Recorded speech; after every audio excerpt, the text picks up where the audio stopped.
With a vision vast and a purpose grand, to be world-class, to lead and stand, a pioneer in education with care for the land, conservation in mind, and excellence at hand.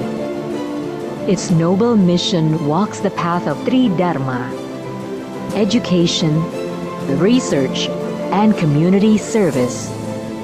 The marks of goodness clear to trace in every scholar's steadfast pace. From quality learning rise wings that soar, alumni dreams breaking through every door. Innovation and science answer the call, turning life's hurdles into bridges for all.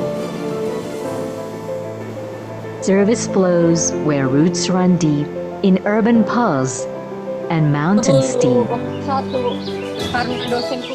Nurturing dreams into achievements, cultivating aspirations into accomplishment. Support and care in every phase, guiding each student to their destined place. A green campus breathing life anew shows love for Earth in all we do. And from these efforts, bright minds bloom to light the nation, dispel the gloom. Through thought, through deed, through craft and art. They lead with wisdom, they lead with heart. UNES, 6 decades strong and true, building the future in all we do. Saya bangga menjadi bagian dari UNES. UNES, excellence in education, legacy in action.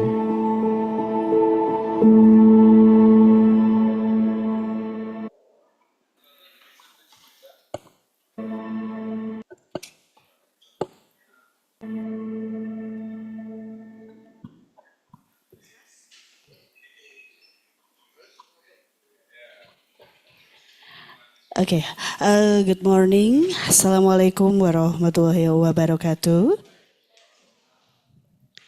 Peace be upon you all. Shalom, Om Swastiastu, Namo Buddhaya, and warm greetings and welcome to everyone here today.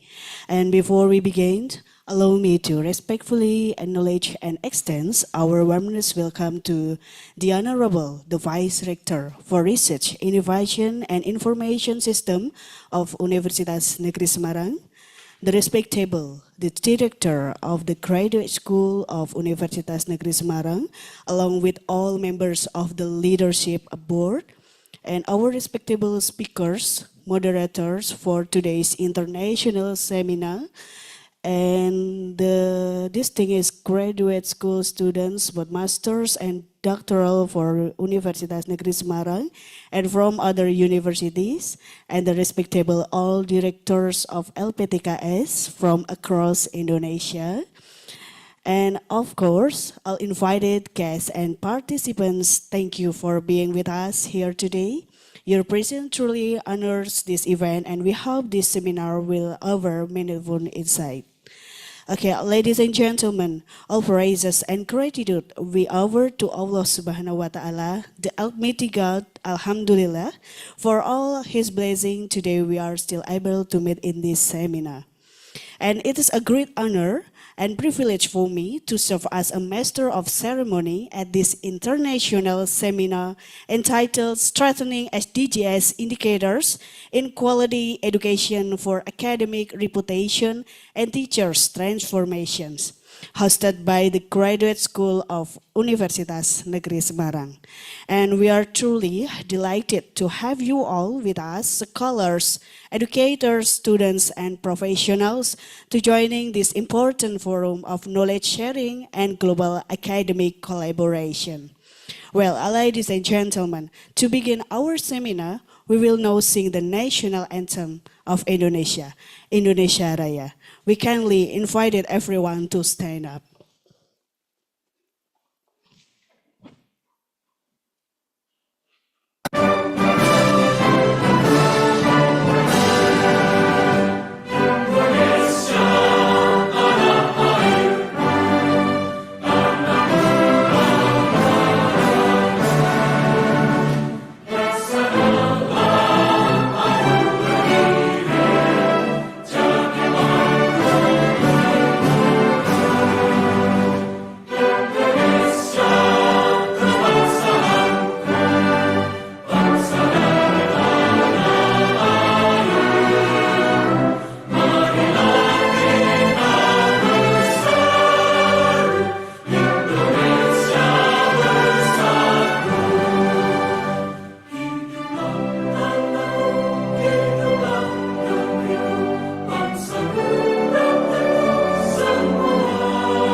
continued March Universitas Negeri Semarang.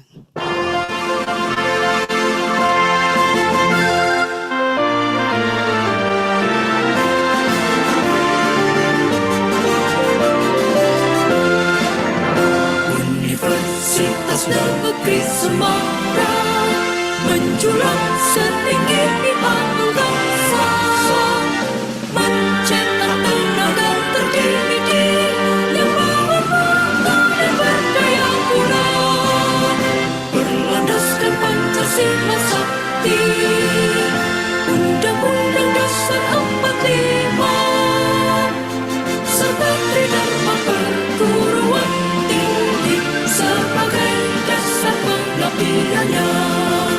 Majulah Universitas Negeri Semarang di tengah kemeja pembangunan, mendidik bangsa menempuh ilmu, menyongsong Indonesia baru, memelihara dan mengembangkan ilmu murni dan kependidikan, melimpah berkaramanya. Semoga umurnya selalu jaya.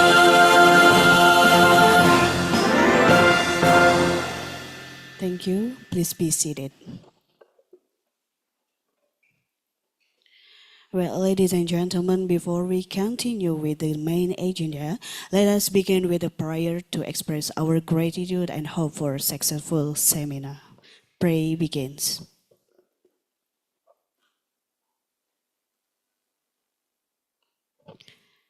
Amen, amen, amen. Thank you.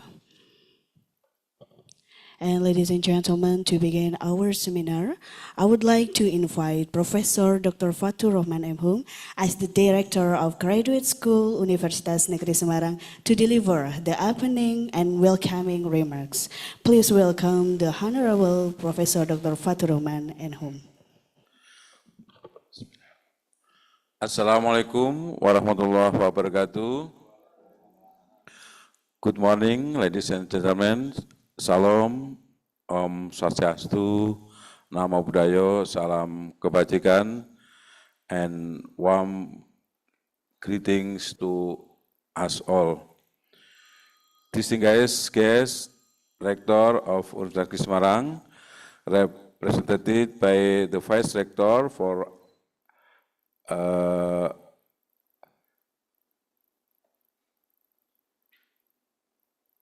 the Vice Rector 3, Profesor Dr. Ngabianto, Deans and Head of Institutes, Vice Directors, Head of Study Program, respected faculty members and students, and especially our keynote speaker, Dr. Philip X. Fax in TU Taiwan, Dr. Ane Suryani, Monash University, Professor Dr. Ngabianto, MSI from UNES, Associate Professor Dr. Intan Safinas, University Pendidikan Sultan Idris, Malaysia, and Dr. Rakib Gundori, Monash University. On behalf of the leadership of the graduate school, I am truly grateful and honored to welcome you to the distinguished academic forum. Your presence today reflects our shared commitment to strengthen the quality of education in a sustainable way.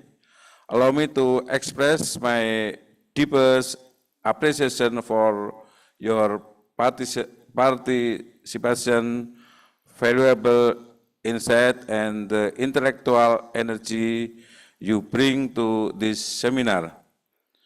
This seminar is designed to strengthen the quality of education through the implementation of SDGs indicator to enhance the academic reputation of universities both nationally and internationally, and to encourage the transformation of educators to may adapt more effectively to global challenge.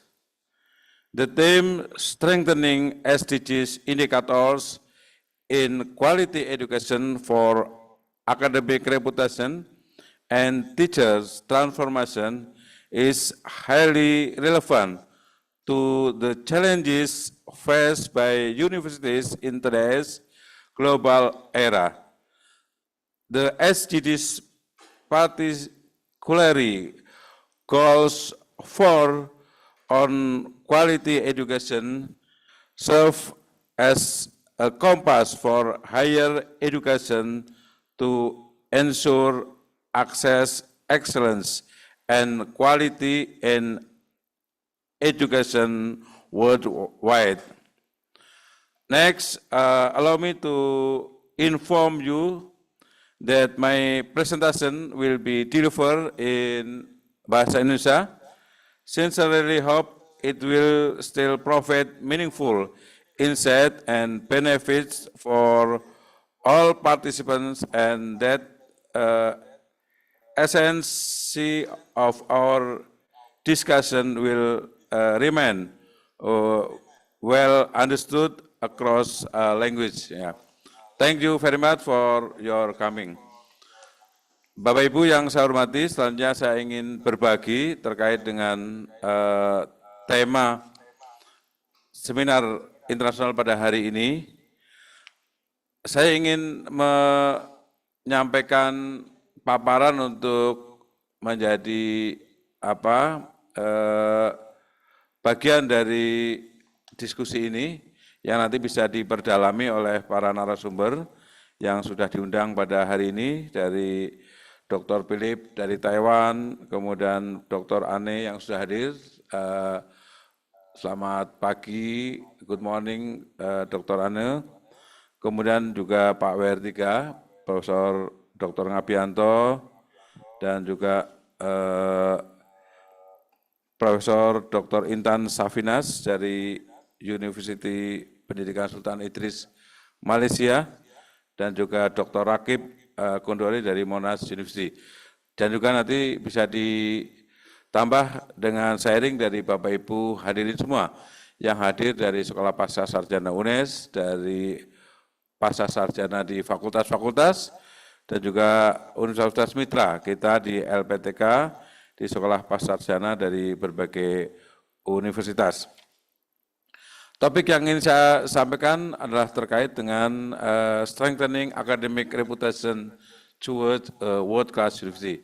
Bagaimana kita memperkuat ya reputasi akademik universitas menuju universitas berkelas dunia seperti Universitas di Semarang ini.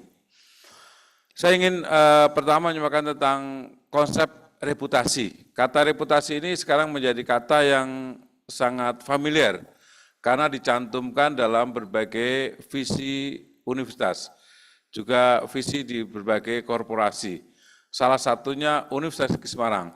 Itu secara jelas mencantumkan visi reputasi internasional sebagai visi universitas yang akan dicapai dalam waktu yang panjang. Ya, sebagai universitas yang bereputasi dunia, ya, bereputasi dunia. Apalagi ditambah dengan memiliki kecemerlangan sebagai pelopor kecemerlangan pendidikan dan berwawasan konservasi. Nah, yang ingin saya bahas untuk kita jadikan diskusi adalah menyangkut reputasi. Ya, apakah reputasi itu? Apakah reputasi?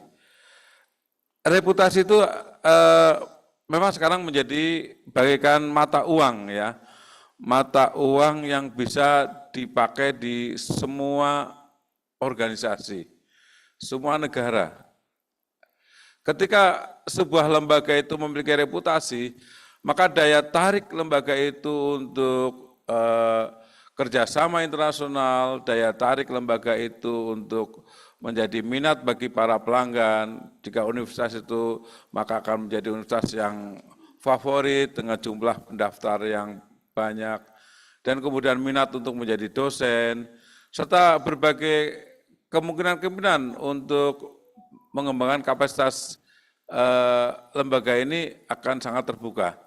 Tapi jika universitas itu reputasinya jatuh, maka juga orang akan malu juga mengakui sebagai alumni dari sebuah universitas. Ya, mohon maaf saya minum dulu.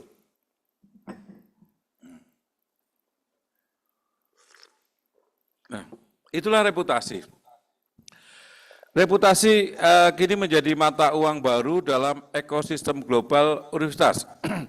Tidak hanya dituntut menghasilkan lulusan berkualitas, tetapi juga diukur dari kontribusi riset, kolaborasi internasional, publikasi, bereputasi, dan dampak nyata pada masyarakat. Ini ada beberapa pengertian tentang reputasi ya, seperti yang disampaikan oleh Matthews dalam artikel Reputation in Higher Education.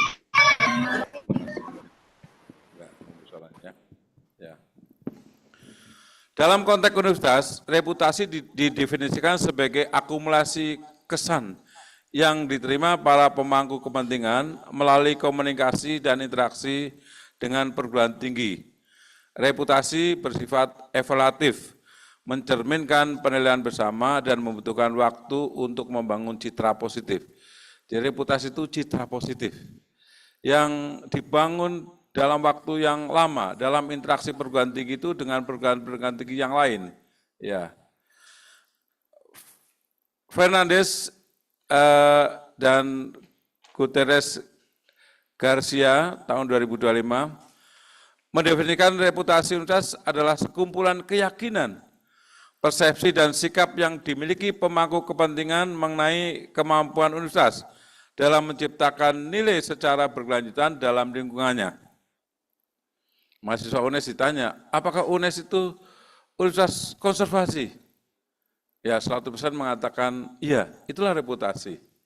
Ya, salah satu sebagai suatu keyakinan dari mahasiswa, bahkan juga masyarakat terhadap sebuah perguruan tinggi. Kemudian ada lagi definisi dari Lavente Ruiz, ya, Subando dan kawan-kawan. Reputasi perguruan tinggi merupakan persepsi yang dibentuk stakeholder berdasarkan pengalaman citra dan kinerja universitas, berbeda dengan image yang lebih bersifat jangka pendek. Jadi citra itu panjang, ya. Kalau image pendek. Karena itu reputasi itu dibangun dalam masa waktu yang panjang sekali. Dan ketika itu reputasi sudah mencapai pada reputasi internasional, maka berbagai peluang-peluang untuk riset dan pengembangan kapasitas dosen, mahasiswa, bahkan keberterimaan mahasiswa itu di berbagai dunia kerja, itu sangatlah penting.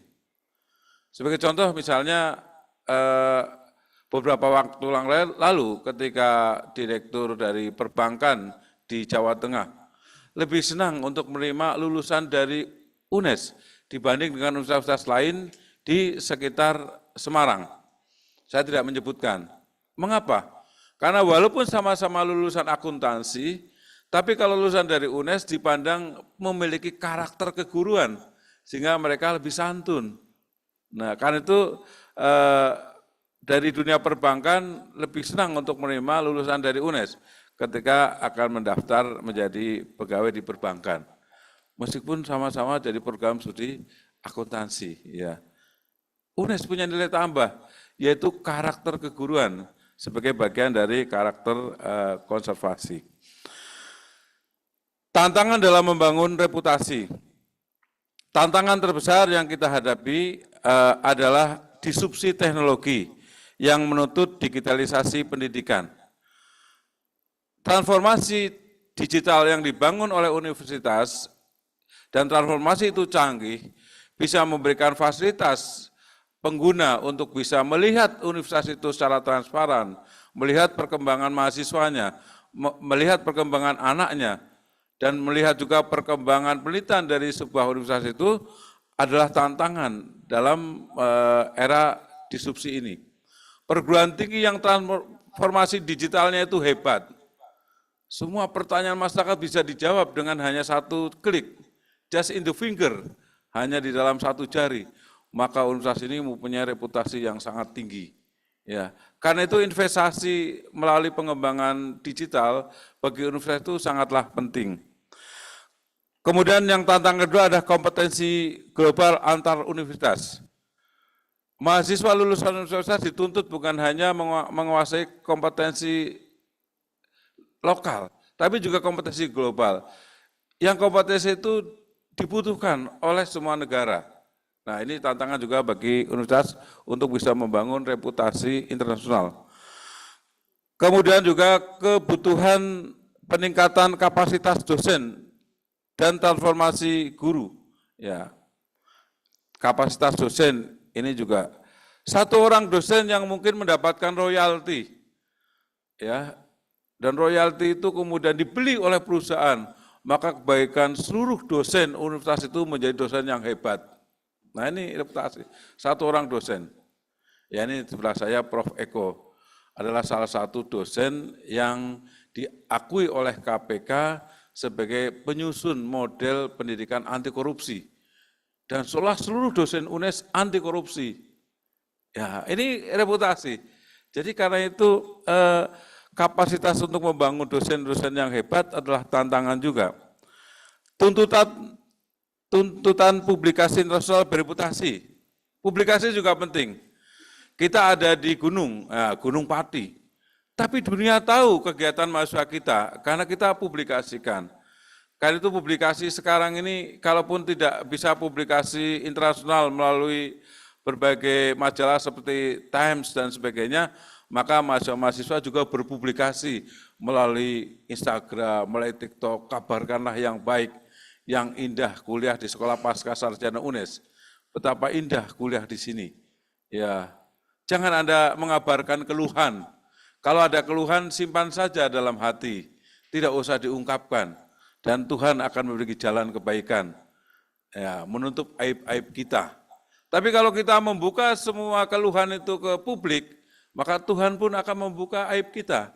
Ya, jadi ini menjadi sebuah budaya juga bagi perguruan tinggi yang bereputasi. Maka semua insan di dalam perguruan tinggi itu harus mengabarkan yang positif. Karena itu saya berharap juga mahasiswa Sekolah Pasca Sarjana, kabarkanlah yang indah. Kabarkanlah yang baik tentang Sekolah Pasca Sarjana UNES. Kabarkanlah yang hebat. Ya, jangan mengabarkan yang keluhan. Kalau ada keluhan, langsung saja ke direktur. Pak, saya bimbingan kok dipersulit, jangan di media. Ya, karena itu kalau di media, akibatnya juga kepada mahasiswa. Ketika lulusan-lulusan dari Universitas Negeri Semarang daftar di berbagai instansi untuk bekerja, maka juga akan dianggap bahwa ini lulusan dari perguruan tinggi yang mahasiswanya suka mengeluh. Nah, itu. Kemudian kesesuaian kurikulum dengan indikator SDGs, ini juga tantangan juga bagi perguruan tinggi, bagaimana menyesuaikan kurikulum itu dengan indikator SDGs. Nah, tadi saya sudah sampaikan tentang pengertian reputasi, kemudian determinan reputasi, determinan. Faktor-faktor apa saja yang berpengaruh terhadap reputasi akademik perguruan tinggi, ya? Ada berbagai faktor. Ada faktor kualitas akademik, ya, kualitas dosennya, prestasi mahasiswa, ya, nasional maupun internasional, publikasi mahasiswa, ya. Pernah ada publikasi mahasiswa lulusan UNES yang ketika lulus S1, skripsinya sudah bahasa Inggris dan publikasinya mendapatkan reputasi Scopus, serta dia lulus juga dengan mendapatkan haki sampai 10 haki. Luar biasa. Wah, mahasiswa aja begitu, apalagi dosennya, apalagi rektornya, kan begitu. Ya, rektornya dipuji ya. Tapi kalau ada mahasiswa yang kemudian meninggal karena bunuh diri, rektornya juga, rektor nggak bisa ini membuat maksudnya tenang kok ada yang bunuh diri. Maka jangan bunuh diri ya mahasiswa ya. Harus grit, tangguh gitu. Ya, kemudian juga menyangkut kurikulum yang relevan, ya, menyangkut kurikulum yang relevan, yang up to date, ya. Kualitas penelitian dan inovasi, ya ini juga menjadi bagian penting. Jumlah penelitiannya berapa? Oh, itu diukur. Jumlah publikasinya berapa? Ada paten, ada hak cipta, ya. Malah sekarang diukur juga, dosen itu terindeks Scopus berapa, ya. Diindeks, diukur, ya. Mas Arief berapa indeks Scopusnya? 8 ini 8, lebih tinggi daripada saya. Ya, saya 6 ya. Ya, ganteng ya, dosen muda gitu. Ini baru aja dosen yang bertugas di pasca, apalagi direkturnya. Saya hebat ini kan. Nah kayak begitu. Tapi kalau ada dosen yang aneh-aneh, wah itu saya nggak kenal itu. Kelihatannya bukan di sekolah pasca sarjana, ya gitu. Jadi kalau Anda punya reputasi dalam riset, semua orang mengakui sebagai temannya. Ya kan, saya temannya Mas Arief ya. Iya karena indeksnya tinggi. Ya. Akreditasi juga penting ya, akreditasi. Karena itu Pak Rektor UNES, Prof. S. Martono ini melakukan lompatan. Setelah PTNBH, semua program studi terakreditasi unggul. Ya, didorong terus terakreditasi internasional ya. Nah, kemudian kualitas layanan dan manajemen. Layanannya itu harus berstandar. Kayak itu kemudian ada ISO 9001 ya Prof. Eko. Semua layanan di perguruan tinggi itu harus terrekognasi oleh standar internasional, cara melayaninya, dan harus berbasis juga digital. Jaringan dan kolaborasi, seperti Sekolah Pasca Sarjana ini berkolaborasi dengan Bu Ane dari Monash, dengan kemudian Dr. Rokib dari Monash, juga dengan Dr. Philip dari Filipina, dengan Prof. Intan dari UPSI, dan juga dengan perguruan-perguruan tinggi lain di dunia. Dan kita dorong juga mahasiswa untuk outbound, ya outbound. Dan juga kita mengundang juga UNES untuk mahasiswa inbound, silahkan belajar di sini. Ya ini bagian dari kolaborasi. Dan yang juga tak kalah penting adalah citra dan publikasi ya. Ya, citra dan publikasi. Kemudian jenis-jenis reputasi, ya jenis reputasi. Reputasi dalam perguruan tinggi itu apa saja jenisnya ya.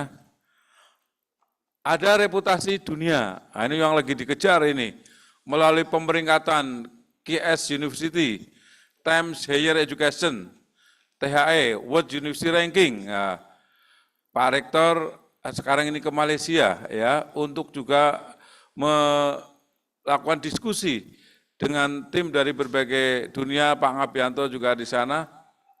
Ya, salah satunya untuk mengembangkan reputasi UNES agar memiliki rekognisi pengakuan di dunia.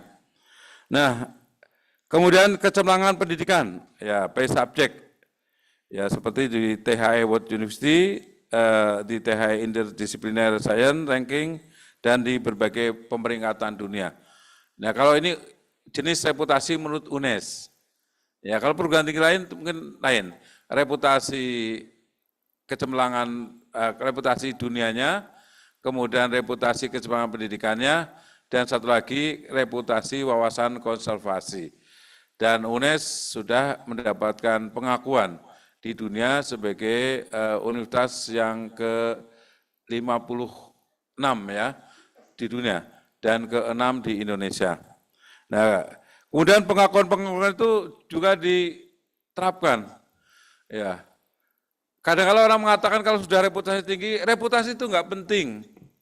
Yang penting tercantum. Ya, ya seperti juga kalau orang sudah menjadi menteri, jabatan menteri itu enggak penting. Yang penting kebaikan. Tapi kalau sebelum jadi menteri, ya berusaha jadi menteri. Seperti saya, jadi direktur pasca itu enggak penting. Yang penting saya bisa melayani dengan baik.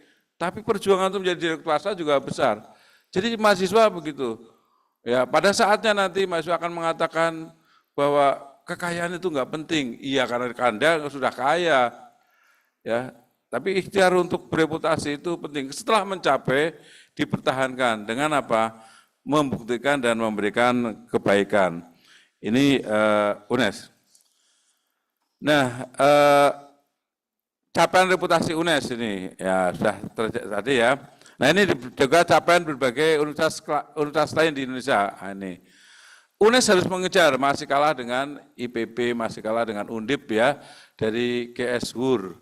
Ya coba lihat posisi UNES di GS-WUR 2026 belum masuk, ini lagi diperjuangkan. The WUR 2025 1.500 lebih. Nah, UI 800, ya 800.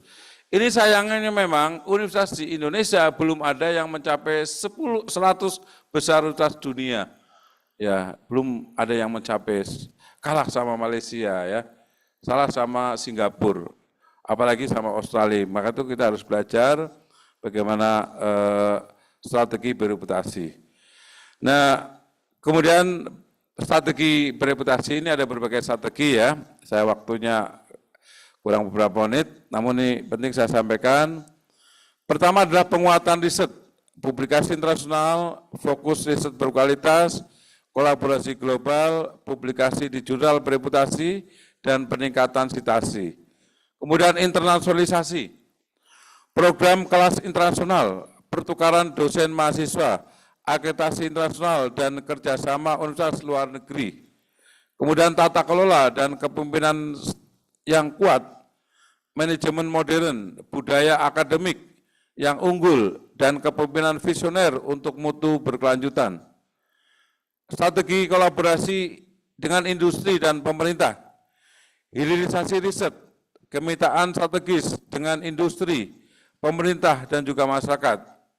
Strategi melalui riset dan publikasi internasional, fokus riset berkualitas, kolaborasi global, publikasi di jurnal bereputasi, dan peningkatan citasi. Strategi melalui internasionalisasi, program kelas internasional, pertukaran dosen, mahasiswa, akreditasi internasional, dan kerjasama universitas luar negeri. Kemudian kolaborasi industri, pemerintah, hilirisasi riset, kemitraan strategis dengan industri dan pemerintah dan masyarakat. Ini berbagai strategi perguruan tinggi dalam mencapai reputasi akademik di tingkat dunia. Apakah strategi ini sudah dilakukan oleh UNES? Sudah dilakukan, dan kita memang sudah menuju menjadi universitas yang bereputasi dunia. Terakhir ada quote yang menginspirasi terkait dengan reputasi dari Philip Kotler. Reputation is not built in a day, but it is the result of consistent quality and trust. Reputasi akademik perguruan tinggi tidak diraih dalam satu hari, namun diraih melalui langkah panjang berhari-hari. Ya, bagaikan lagu, kalaupun tidak minggu ini, bulan depan, kalaupun bulan ini, tahun depan, tidak tahun ini, mungkin abad ke depan, itu terus. Yang penting harus selalu berjalan, tak pernah berhenti ya, karena reputasi tidak pernah dicapai dalam waktu satu hari, tapi konsisten. Tidak kemudian tahun ini dikembangkan, besok tidak, terus berkelanjutan ya, tidak kemudian pemimpin sekarang, pemimpin besok berganti haluan, tidak, harus menjadi langkah yang berkelanjutan hingga itu bisa mencapai. Demikian yang bisa saya sampaikan, dan sebagai penutup ya saya sampaikan penutupnya pantun ya, mudah-mudahan Pak Dr. Rakib memahami nih pantun saya. Kalaupun tidak, nanti lihat translate Google atau tanya ke mahasiswanya yang dari Indonesia. Pantunnya, bunga tulip merekah di musim semi, dipetik setangkai tampak merona. Reputasi dunia terukir dalam visi, sinergi kita adalah kuncinya. Ya. Mudah-mudahan kita saling bersinergi untuk membangun reputasi akademik di universitas tercinta kita, Universitas Negeri Semarang. Dan mohon nanti Pak WR3, Profesor Dr. Ngabianto, untuk menyampaikan paparan pula, karena kegiatan ini menjadi bagian dari riset yang didanai dari Sekolah Pasca Sarjana dan juga dari Lembaga Pendidikan Teknik Semarang. Terima kasih atas kehadiran semua ya, dan mudah-mudahan Tuhan meridhoi kita. Assalamualaikum warahmatullahi wabarakatuh. Okay, terima kasih and thank you very much, Prof. Fatur, for your kind and inspiring remarks entitled Strengthening Academic Reputation Towards a World-Class University. Okay, well, ladies and gentlemen, we are honored to have an honorable keynote speaker. Please join me in welcoming Professor Dr. Ngabianto, MSI, the Vice Rector for Research, Innovation, and Information Systems of Universitas Negeri Semarang, who will deliver the keynote address virtually due to the official duties from Rector UNES. So please welcome Professor Dr. Ngabianto, MSI. Assalamualaikum warahmatullahi wabarakatuh. Yang terhormat Profesor Dr. Faturman M. Hum, Direktur Sekolah Pasca Sarjana Negeri Semarang. Yang terhormat Dr. Anne Suryani, Senior Research Fellow at Monash University. Yang terhormat Dr. Philip, Asisten Profesor at NTNU, Taiwan. Yang terhormat Dr. Rakib, Senior Research Fellow at Monash University.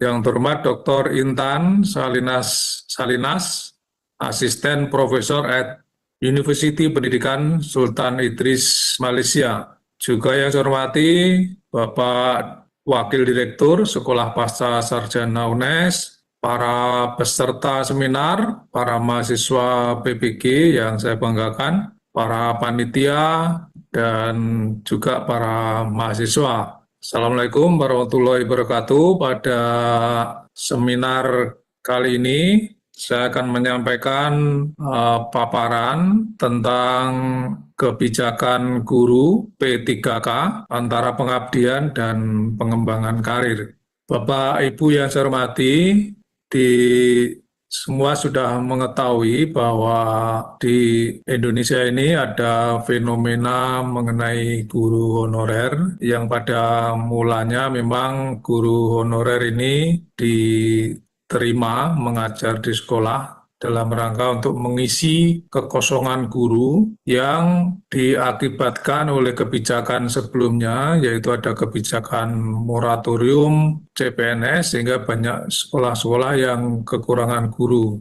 Kemudian kepala sekolah ini merekrut guru honorer karena ini berlangsung cukup lama sehingga jumlah guru honorer ini semakin hari, semakin bulan, semakin banyak. Bahkan selama sekian tahun ini jumlahnya sudah mencapai di angka jutaan. Ya. Inilah yang kemudian mengakibatkan suatu fenomena guru honorer karena mereka yang sudah mengabdi cukup lama, ini banyak yang menuntut kepada pemerintah untuk diangkat sebagai CPNS. Sedangkan dari sebagian besar mereka, ini karena mengabdinya cukup lama, sudah memasuki usia di atas 35 tahun, sehingga untuk diangkat sebagai CPNS ini sudah tidak lagi memenuhi persyaratan.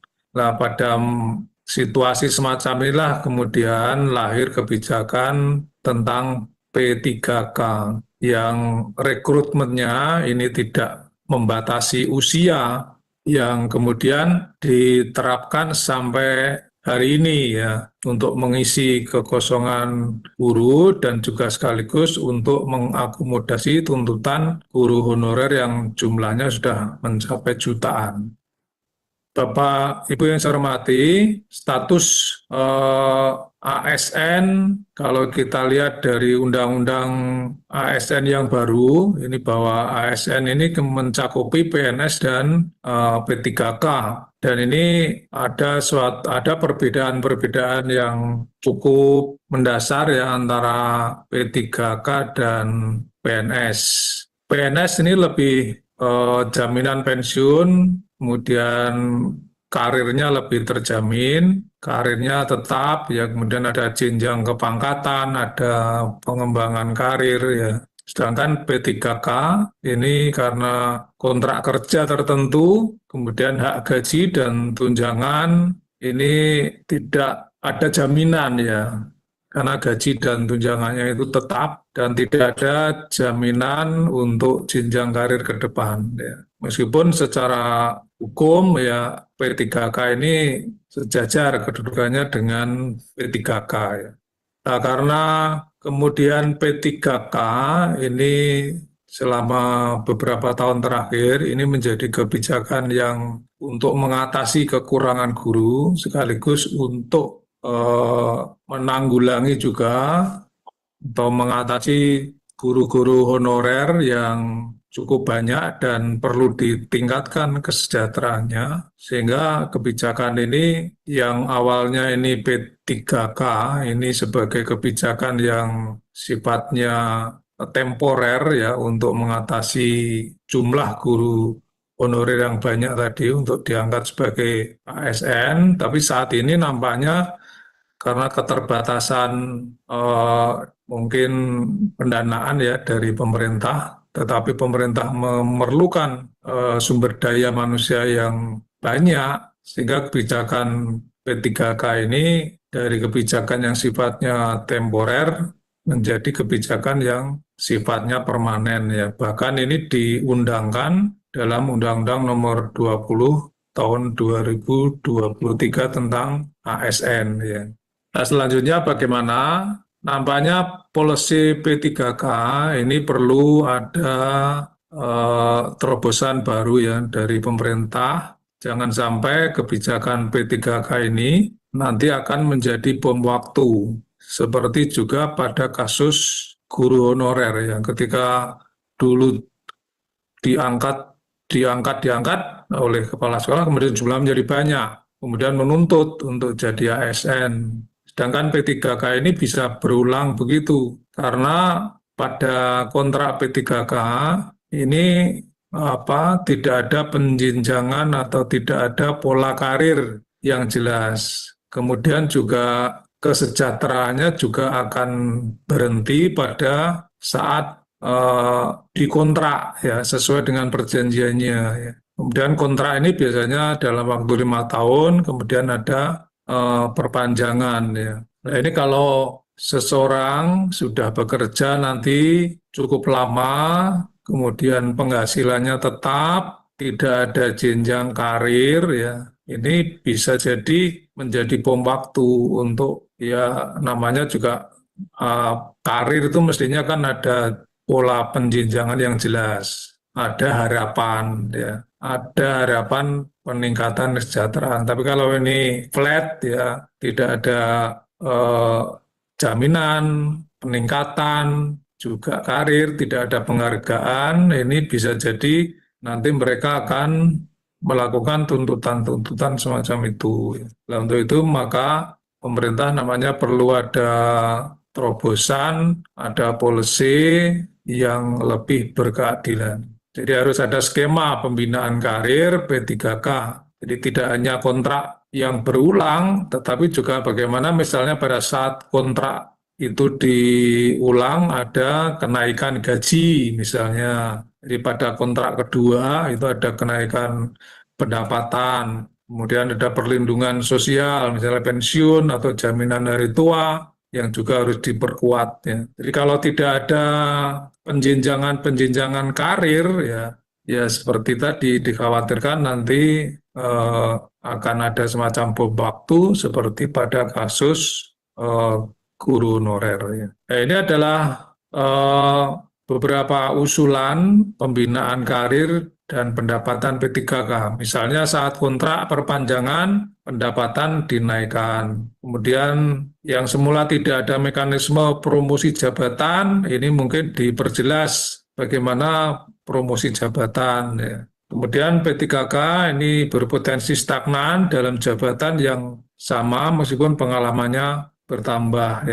Ya, jadi itu beberapa usulan untuk pembinaan karir di P3K. Baik, saya kira begitu paparan dari saya. Mudah-mudahan ini bisa menjadi inspirasi bagi pengambil kebijakan dan juga mungkin Bapak Ibu yang peserta PPG ini biasanya kan setelah sekarang lulus PPG kemungkinan arahnya itu kalau akan ke P3K itu di jangka pendeknya ya. Meskipun ada harapan sebenarnya yang usianya belum 35 tahun itu meskipun P3K masih ada kesempatan untuk mendaftar sebagai CPNS ya. Baik, saya kira itu. Terima kasih atas perhatiannya. Mohon maaf kalau ada yang kurang berkenan ya. Assalamualaikum warahmatullahi wabarakatuh. Assalamualaikum. To Prof. Ngabianto. And thank you very much, Prof. Ngabianto, for your enlightening presentation and valuable insight. And we truly appreciate your contribution and perspective. Okay, ladies and gentlemen, before we continue the next session, let's take the photo session. Okay, please Prof. Atur and Pak Direktur untuk foto bersama. Okay. Dan untuk Bapak Ibu yang bergabung secara virtual, dimohon untuk mengaktifkan kamera. Kita lakukan sesi foto bersama beserta teman-teman yang bergabung secara luring di gedung G karena kegiatan berjalan secara hybrid.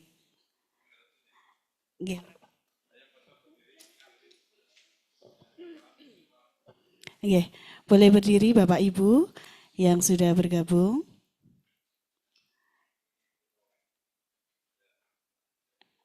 Oke, sudah siap? Oh, Bu Ketua. Oke. Oke, Bu Ketua. Monggo, Bapak Ibu siap? 3, 2, 1. Let's take a picture. 1, 2, 3. Oke, sip. Sinergi, integritas, and profesional. Baik, terima kasih Bapak Ibu dan kita lanjutkan kembali.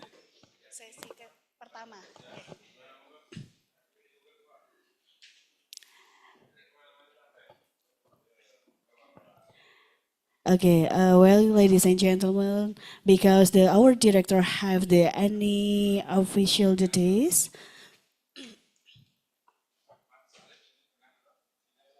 Okay, because of our director have the official duties, so we can continue for the next session, and I will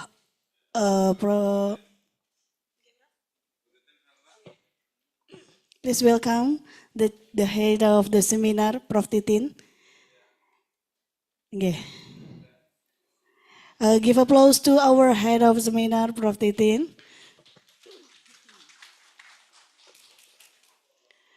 Okay, ladies and gentlemen, we will now proceed to our main seminar session. In this seminar, we have 2 sessions. Allow me to introduce our moderator for the first session, Mr. Arif Widiatmoko, SPD, MPD, PhD. Good morning, Mr. Arif. Good morning, Ms. Ermin. And for the first session, we have the 2 speakers. First one is Dr. Ana Suryani, is a senior research fellow at Monash University. Good morning. Morning. Dr. Ana. Okay, good morning. Okay, and for the second speaker is Dr. Rakib Kotburi, is a senior research fellow at Monash University. Good morning, Mr. Rakib. Okay, Mr. Rakib, pardon me if I have misspelling your name. Okay, and for the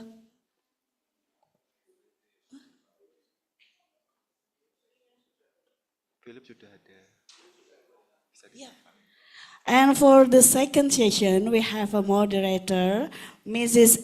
Imas Setiani, SSMA. Good morning, Ms. Imas. And for the second session, we have 2 speakers too. Is a Dr. Philip Exfos, PhD, is an assistant professor at National Taiwan Normal University. Good morning, Mr. Philip. Okay. And the second speaker is Dr. Intan Salinas, is an assistant professor at University Pendidikan Sultan Idris, Malaysia. Okay, ladies and gentlemen, for the first session, it will be led by Mr. Arif Widiatmoko, SPD, MPD, PSD, and the floor is yours. Okay, thank you, Ms. Hermin, for your kind introduction. Assalamualaikum warahmatullahi wabarakatuh. Selamat pagi, good morning, ladies and gentlemen. The Honorable Professor Dr. Ngabianto, MSI, Vice Rector 3 for Research, Innovation, and Information System. Professor Dr. Faktur Rahman M. Hum, the Director of Postgraduate Program UNES and the Vice Director of Postgraduate Program. The Honorable all deans in Universitas Negeri Semarang, all keynote speakers, distinguished delegates, ladies and gentlemen. I am very pleased being here. My name is Arif Widiatmoko, and I will be a moderator for this plenary session. Okay, in this plenary session, we are pleased to welcome our special speaker who has expertise in their field. Please welcome Dr. Ane Suryani from Monash University, Australia, and Dr. Rakib Choudhury from Monash University, Australia. Before we start, I will give some announcement. Question and answer session will be held after all the speakers finish deliver their presentation. And if you have any question during the presentation, you could write your question on the chat box. And if you wish asking question to the specific speaker, please raise your hand and please mention the name of the speaker on your question. So let's begin. Our first speaker is Dr. Ane Suryani. Hello, Dr. Ane. Good morning. Yeah, it is great honors to us having you as a speaker in our conference. And now she will be sharing with us his expert opinion about pre-service teachers' perspective on religious tolerance and their teaching aspiration. Yeah, before the start, I will read the short curriculum vitae of Dr. Ane Suryani.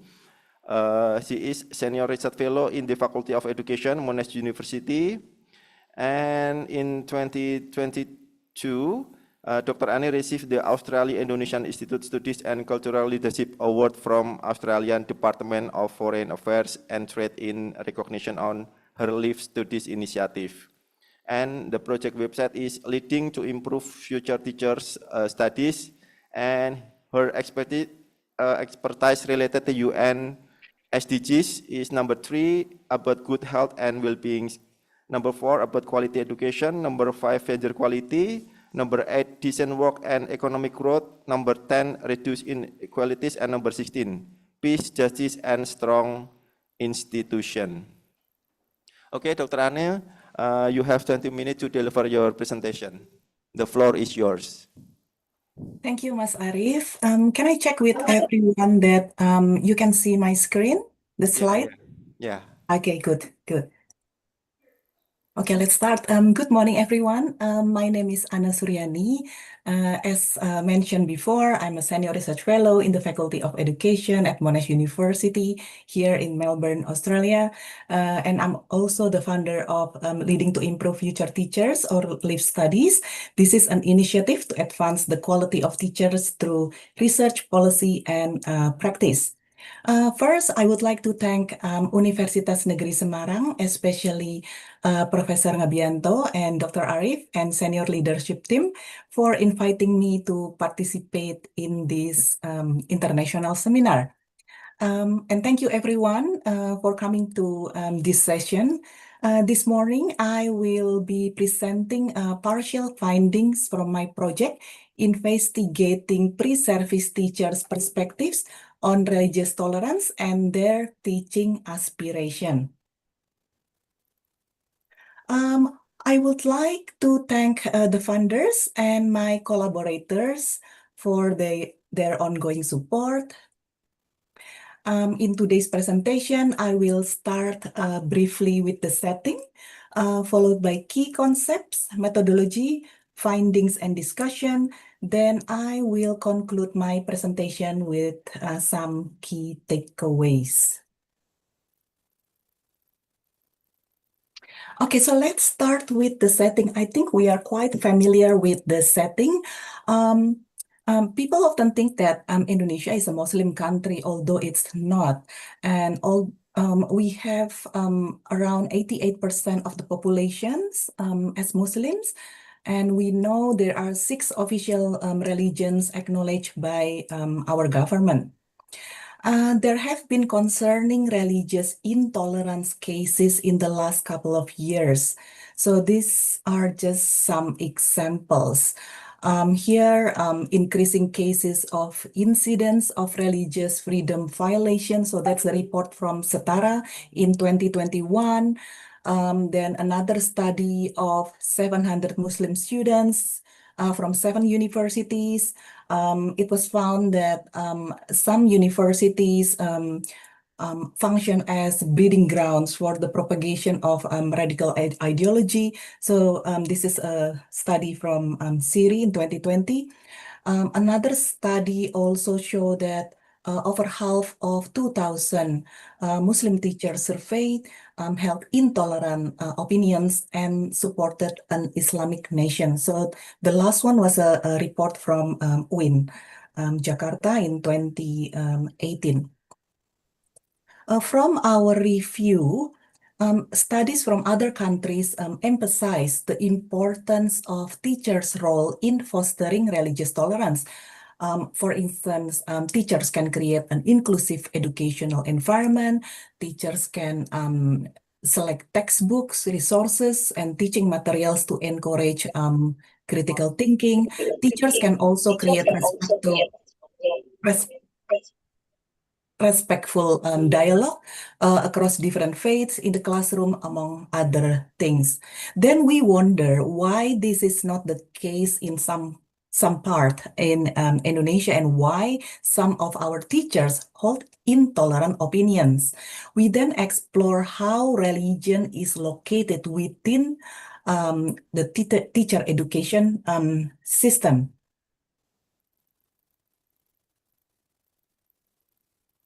So, here in Indonesia, in our country, religious education is compulsory subject, and it has been acknowledged in the national curriculum. There are textbooks for each religion, and in our study, we map all religious education textbooks for pre-service teachers, and we found only one chapter dedicated to tolerance. This particular chapter, like the other chapters in the book, it's more into theoretical than practical. And we found that this is the case for textbooks for all 6 religions. Teacher educators have responsibility to develop own syllabus and lesson plans, and we found there is no strict monitoring and evaluation and constructive feedback provided to ensure the quality of teaching and learning. So the focus of religious education we found in our study is teaching into religion. So it's more into theological and confessional rather than practical component. So this concern brings us to these 2 research questions. For the purpose of this presentation, I took only 2 research questions.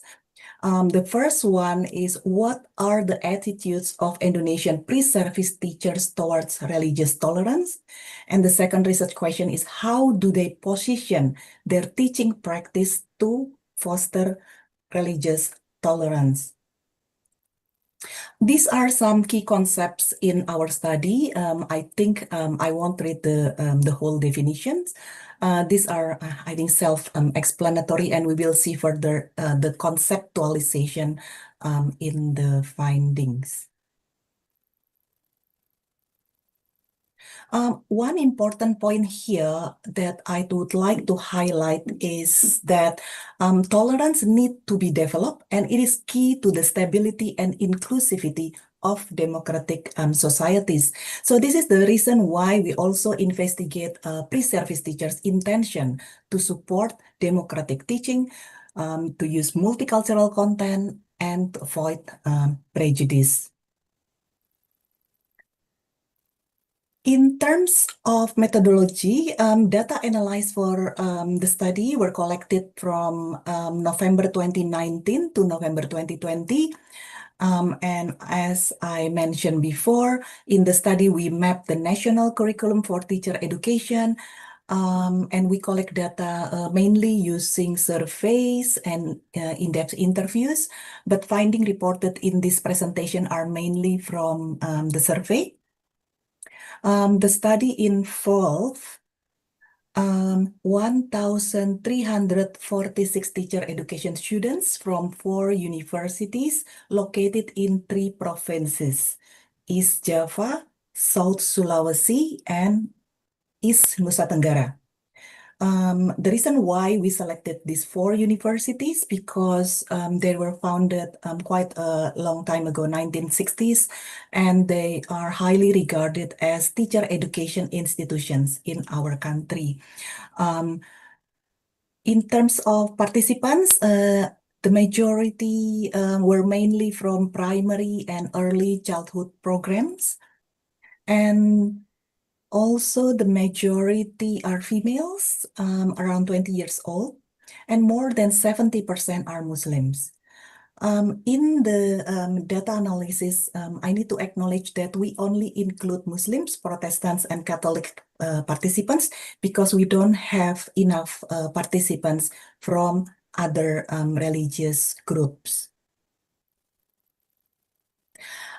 In our study, we use a number of measures, but again, in this presentation, we focus only on attitudes towards religious tolerance, religious beliefs and practices, intentions to support democratic teaching, use multicultural content, and avoid prejudice.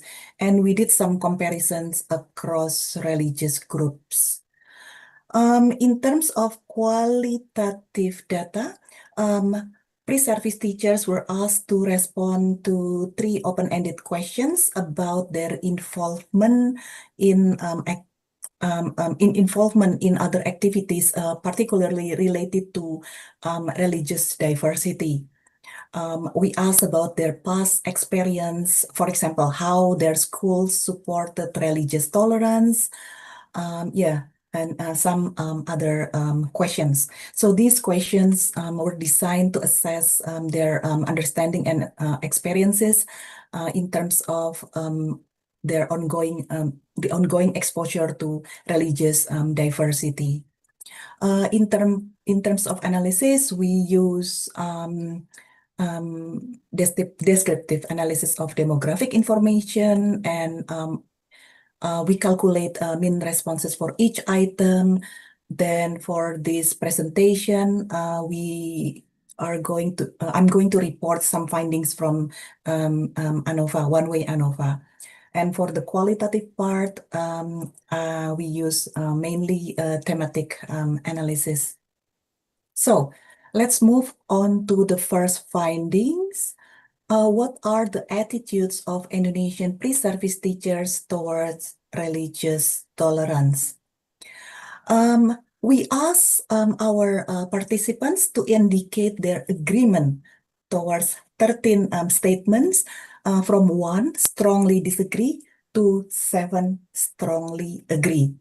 We asked about their attitudes towards people from other religious background, towards people from the same religious background, and people from other religious background in relation to social and political preferences. So here we are looking at the first aspect, attitudes towards religious groups. We can see here that the majority of participants were moderately tolerant when it comes to supporting the establishment of worship places from different religious faiths. But here, they were less tolerant when they were asked to support interreligious marriage. So probably participants view marriage as a sacred relationship, and they may feel compelled to uphold traditional values and religious norms in these very special relationships. We can see the trend here. that Catholic participants tend to have a higher level of acceptance of interreligious marriage as both personal and social practices. It's in here. So we can see here the green represent Muslim participants, yellow Protestant participants, and blue Catholic participants, and the gray area, they are the total responses. Okay, now we are looking at findings on attitudes towards people from the same religious groups.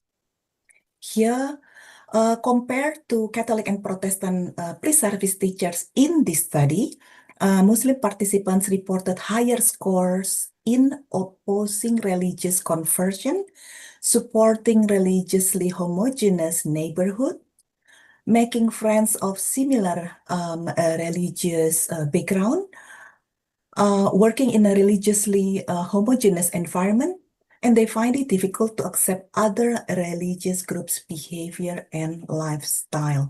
But one thing I think I would like to highlight is that all of these responses we see here is coming on mainly from our study, so it's not representative of the the Indonesian pre-service teachers in general. So let's move on to the next findings about political preference. So in this figure, we can see that Muslim participants in the study tend to support political candidates from the same religious background. This also confirms other studies, previous studies, that emphasize the link between religious identity and political preferences, that religious beliefs may influence individuals' political decisions. From the other two groups, we can see that Catholic and Protestant participants in the study tend to disagree with selecting political candidates based on religious affiliation.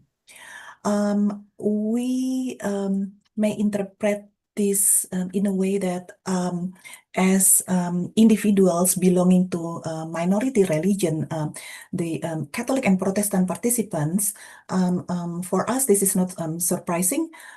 It's not a surprising findings because they may, we understand they may face persistent exposure to marginalization, particularly under the leadership of political leaders who predominantly came from the majority religion. Then the next finding is about participants' views toward religious deviance. As there are only 6 religions acknowledged in the country, other religions and practices are deemed as defined with the context of their respective faiths. In this case, for this particular section, no significant differences were found across groups in this case. So moving on to the religious beliefs, as expected, the 3 groups were found to be highly religious, and Muslim participants in the study scored highest on the influence of religious beliefs in their daily lives.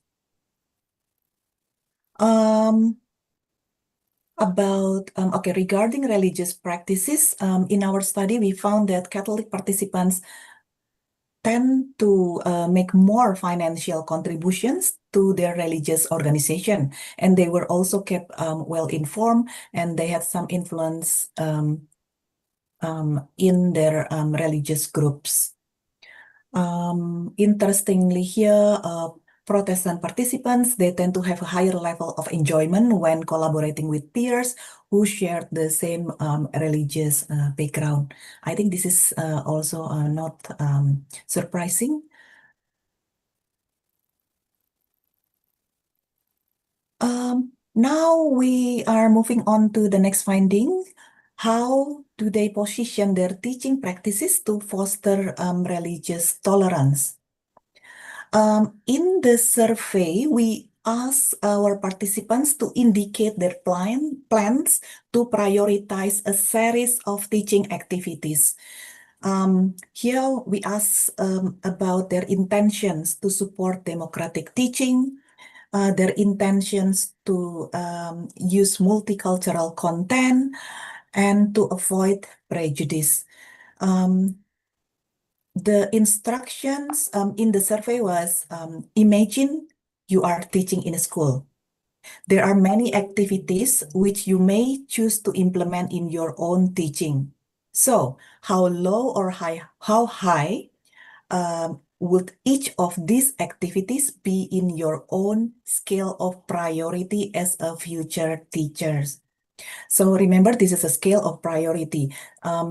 Yeah, so that's why we have response options here. 1 is the lowest priority, and 7 represent highest priority. So here we can see that overall, participants plan to prioritize providing students with opportunities to express their personal opinions. They also aim to foster discussions among students, encouraging them to engage with individuals holding diverse opinions, even if their opinions differ from the majority. Here we can see significant differences across 3 groups concerning their intentions to support democratic teaching.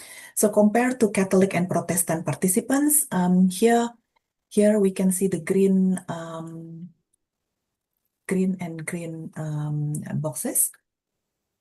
Muslim pre-service teachers in this study plan to put higher priority on encouraging students to make up their own minds and to express their opinions in class.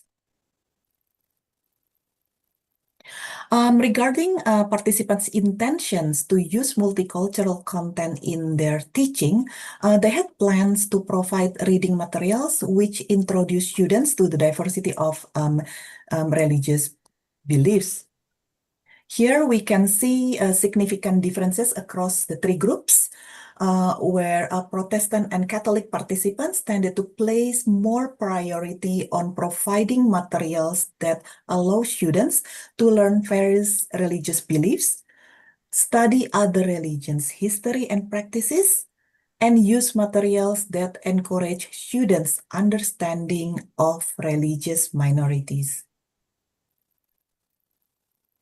Moving on to the next findings about intention to avoid prejudice. So overall, a pre-service teacher in our study will put moderate effort into their teaching to avoid prejudice.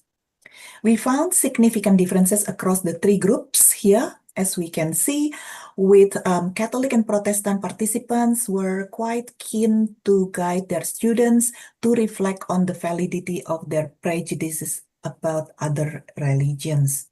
And similarly, they were also more interested in promoting a deeper understanding of the traditions and practices of religious minorities. Now, I would like also to share some qualitative data from the open-ended questions in the survey. We asked participants about their experiences on how schools can support religious diversity. There are key themes that emerge from the data. First, the school population does not support diversity. That's what they share with us. Public schools, for example, despite being officially secular, their student population is often homogeneous, with Muslim students as the majority and dominating the environment. On the other hand, from a religious affiliated private schools, also, they tend to be homogeneous. They led by specific religious groups, as we can see, like Islamic schools, Catholic schools, or and many other religious affiliated private schools. Many participants in our study expressed concerns about focusing on a single religious affiliation in their past school activities. The second point is that due to imbalanced proportion of religious representation at educational institutions, the schools often prioritize the religious practices of the majority. So many public schools only offer Islamic religious education, and this is the religious tradition followed by the majority of the students. And religious education lessons for non-Muslim students are referred to relevant religious associations such as churches. Dr. Anna, Yeah. sorry for the time, 3 minutes left. Yes, sure. Another theme is that teachers do not have comprehensive knowledge about religious diversity. So this is also one of the finding. There were also unintegrated curriculum of religious tolerance. As I have mentioned previously, only one chapter in the religious education textbook discusses tolerance or diversity. And next point is also important. It's about peer influence. There is a need to provide opportunities for pre-service teachers to engage in meaningful interaction with peers from diverse religious background. So here we have some key takeaways we can learn from the study. The first one, to revise religious education curriculum for teacher education. The second point is to provide ongoing professional development opportunities for teachers. This is also important. And the third one, to provide opportunities for interfaith dialogue. And the last important point is learning about values and beliefs of other religions does not inherently lead to religious conversion. So this is the last one is quite important to keep in our mind. Instead, it may promote cultural literacy, tolerance, and mutual understanding among individuals from different religious background or faith background. Now, this is the second last slide. I would like to invite everyone here to think about three questions. What can I do to promote respect for different beliefs in my class? How can I encourage my students to learn about and respect people with different beliefs? And the last one, how can I, as future teacher, this should be relevant for everyone, create a classroom environment that foster respect and tolerance for diverse beliefs. Well, so this is the last slide.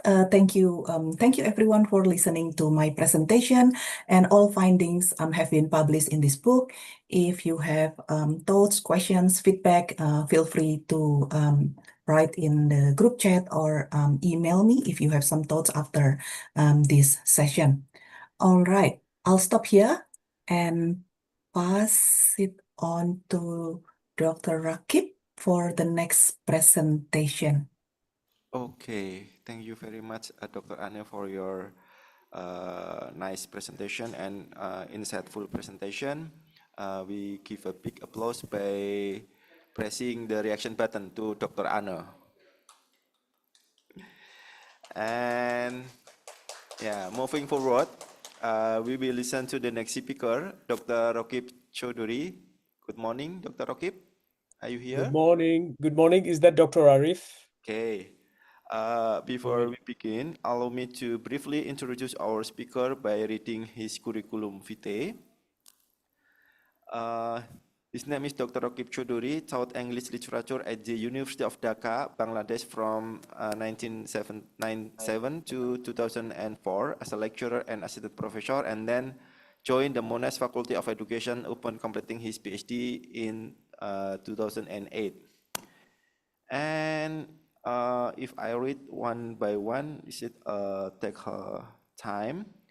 And his interest is about critical ethnography, TESOL, language education, sociolinguistic and identity studies, decolonial studies in education, bilingualism and multilingualism, education and social justice, international education and international students, culture and pedagogy.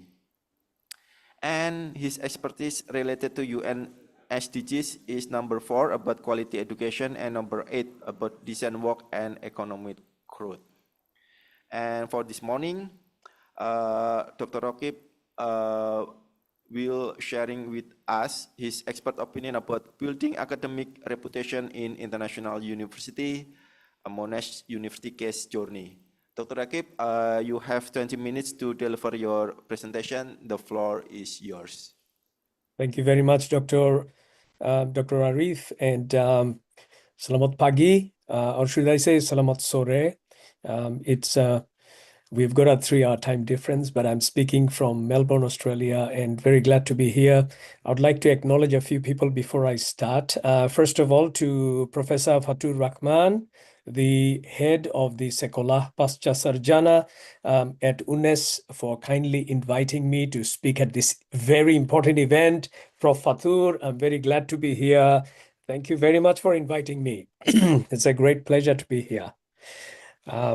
I'd also like to thank Maria Puspitasari, who coordinated and contacted me and invited me to be here. So thank you very much, Bu Maria. It's very good to see you there. After 1 year, I saw you in Semarang last year. I would also like to thank my moderator, Dr. Arif. And last but not least, of course, my colleague from Monash University, Dr. N. Suryani, whose presentation I've been listening to. So let's get started. So I'll be talking about the topic of building academic reputation in the context of Pasca Sarjana. So that's postgraduate education, master's and research, S2 and S3. And as a comparative study, I'll be presenting Monash University, where I work, as a case study. However, before I do my presentation, I want to make a little disclaimer. And that disclaimer is just to tell you all that my comparisons with Monash University is done in a respectful spirit. I'm not doing it in a patronizing way. I am not suggesting that Monash University is better than UNES. I acknowledge that in many ways, UNES is a better university than Monash University, and we are here in a cooperative spirit so that we can move forward with the belief that if we work together, we can achieve greater impact for our students, communities, and the world. So the benefit is not just for UNES, the benefit is also for Monash University. So let's learn from each other. That is the spirit of my presentation today. And of course, the focus would be on the Sustainable Development Goals of UN, set by UN, in the context of Pasca Sarjana or postgraduate education. Now, you see, Monash University, I've been working here and studying here. So studying and working here for 25 years. I came as a postgraduate student in the year 2000. Anne has been here, and many other Indonesian students have been here. So it's a very popular university with Indonesian students as well. However, Monash University is only 67 years old, which means it is much, much younger than many other prestigious universities in Australia. So only 67 years old. Despite that, Monash is now one of the top-ranking universities in the world. And in fact, we now rank 36th in the world as a university. And the international reputation of Monash University started growing in about 15, 16 years ago. Before that, Monash wasn't well known outside of Australia. Within Monash University, my faculty, Fakultas Pendidikan, or the Faculty of Education, is also the top Faculty of Education in Australia. And not only the Faculty of Education, you will see that other faculties such as pharmacy and pharmacology, engineering and nursing are some of the top universities in the world. In fact, my faculty at Monash University is number 8 in the world, so in the top 10 in the world. So overall, we can say that Monash is one of the internationally recognized high-ranking universities in the world. And as I said, very popular with Indonesian students and researchers and colleagues. Monash University is also part of the prestige elite group of universities. In Australia, we call it Group of 8. Just in the US, we have the Ivy League schools or universities. So the Group of 8 university consists of obviously 8 universities. They are all publicly funded public universities. They are highly ranked and they invest a lot of money, not just on research and teaching, but also in international collaboration. Some of the facts and figures around the Group of 8 universities, you can see here. So almost 500,000 students, which is 1/4 of all higher education students. They are enrolled in one of the 8 Group of 8 universities, and that includes 180,000 international students from almost 200 countries, including a big portion from Indonesia. And we have half of PhDs graduating each year from these 8 universities. By the way, the total number of universities, just for comparison, in Australia is probably 35 or 36 universities. So the Group of 8 is that elite group of universities. And obviously, the research activity at these universities generate a big chunk, almost $25 billion annually to the economy. And some of you would know that international education is our second or our third largest income sector after mining. So that's a significant chunk of our economy generated by higher education in Australia, just generally speaking. So it's a huge sector, and our reach is not just within Australia or regionally, but globally as well. On the other hand, Universitas Negeri Semarang, or UNNES, where I had the privilege of being last year in Semarang, is also a highly ranked university nationally in Australia, having gained a special privilege, a special legal status in 2022, and it is ranked as the 10th university, 10th highest university, highly rated university, and by the 11th by 2 different ranking systems. And compared to the total number of universities in Australia, which is only less than 40, there are several hundred universities in Indonesia. So if we keep that in mind, UNNES being within the top 10 or 11 universities, within several hundred universities, makes UNNES one of the very, very highly selected universities, top-ranked universities, both in terms of teaching and research in Indonesia. So I would say that nationally speaking, UNNES and Monash University, nationally at the national level, they share kind of an equal status. And of course, these are some of the information that I don't need to go into detail, but this was done as part of my own background research.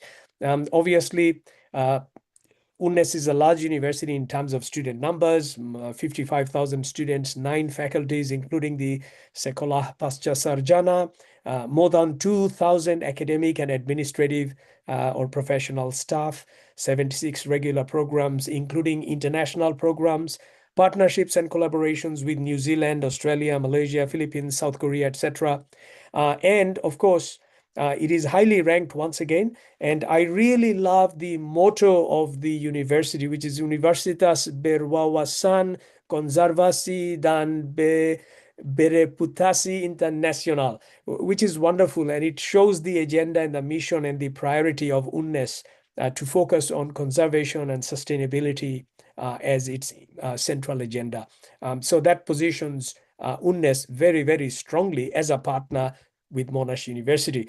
Of course, other than being a national level highly ranked university, it also has a lot of community programs throughout the nation. And one of the distinguishing features of UNNES, thanks to Professor Fatur Rahman's advice and my conversations with him, is the value that the university leaders place on FGDAs, or focus group discussions. And I'm aware that Professor Fatur Rahman has utilized FGADEs as a mechanism for international collaboration, such as today's event here, to collaborate and understand how globally ranked universities operate and to draw lessons from them in order to improve the ranking of UNES.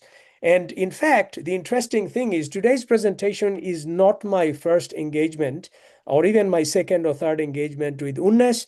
I had a focus group discussion last year in 2024 with UNES. Thanks again to Professor Fatur Rahman for inviting me at that. And I discussed with some of my colleagues from Monash University, with some of the leaders from UNES, and we signed some agreements, which I'll talk about later on.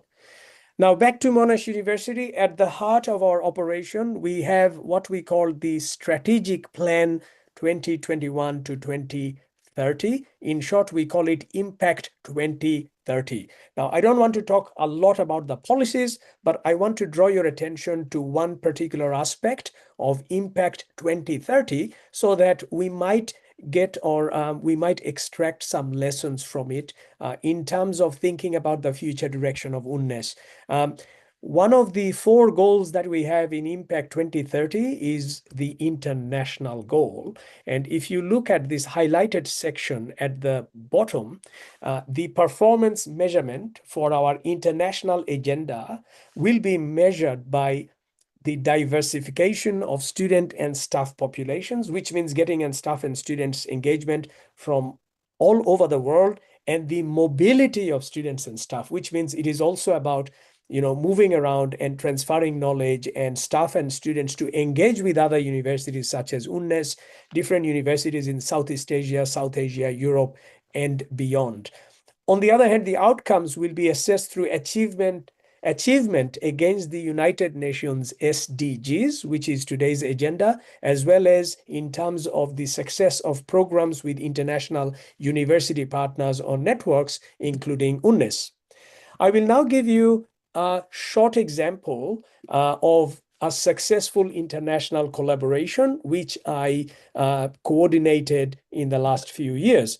This was done with the Vietnam National Universities, so ULIS, in other words, the University of Languages International Studies, which is a part of Vietnam National University. And this is a picture of 8 years ago when I went there for the first time with the Dean of the Faculty of Graduate Research. This was the first time that we made contact, but over the last 8 or 9 years, we have made significant progress in terms of research collaboration.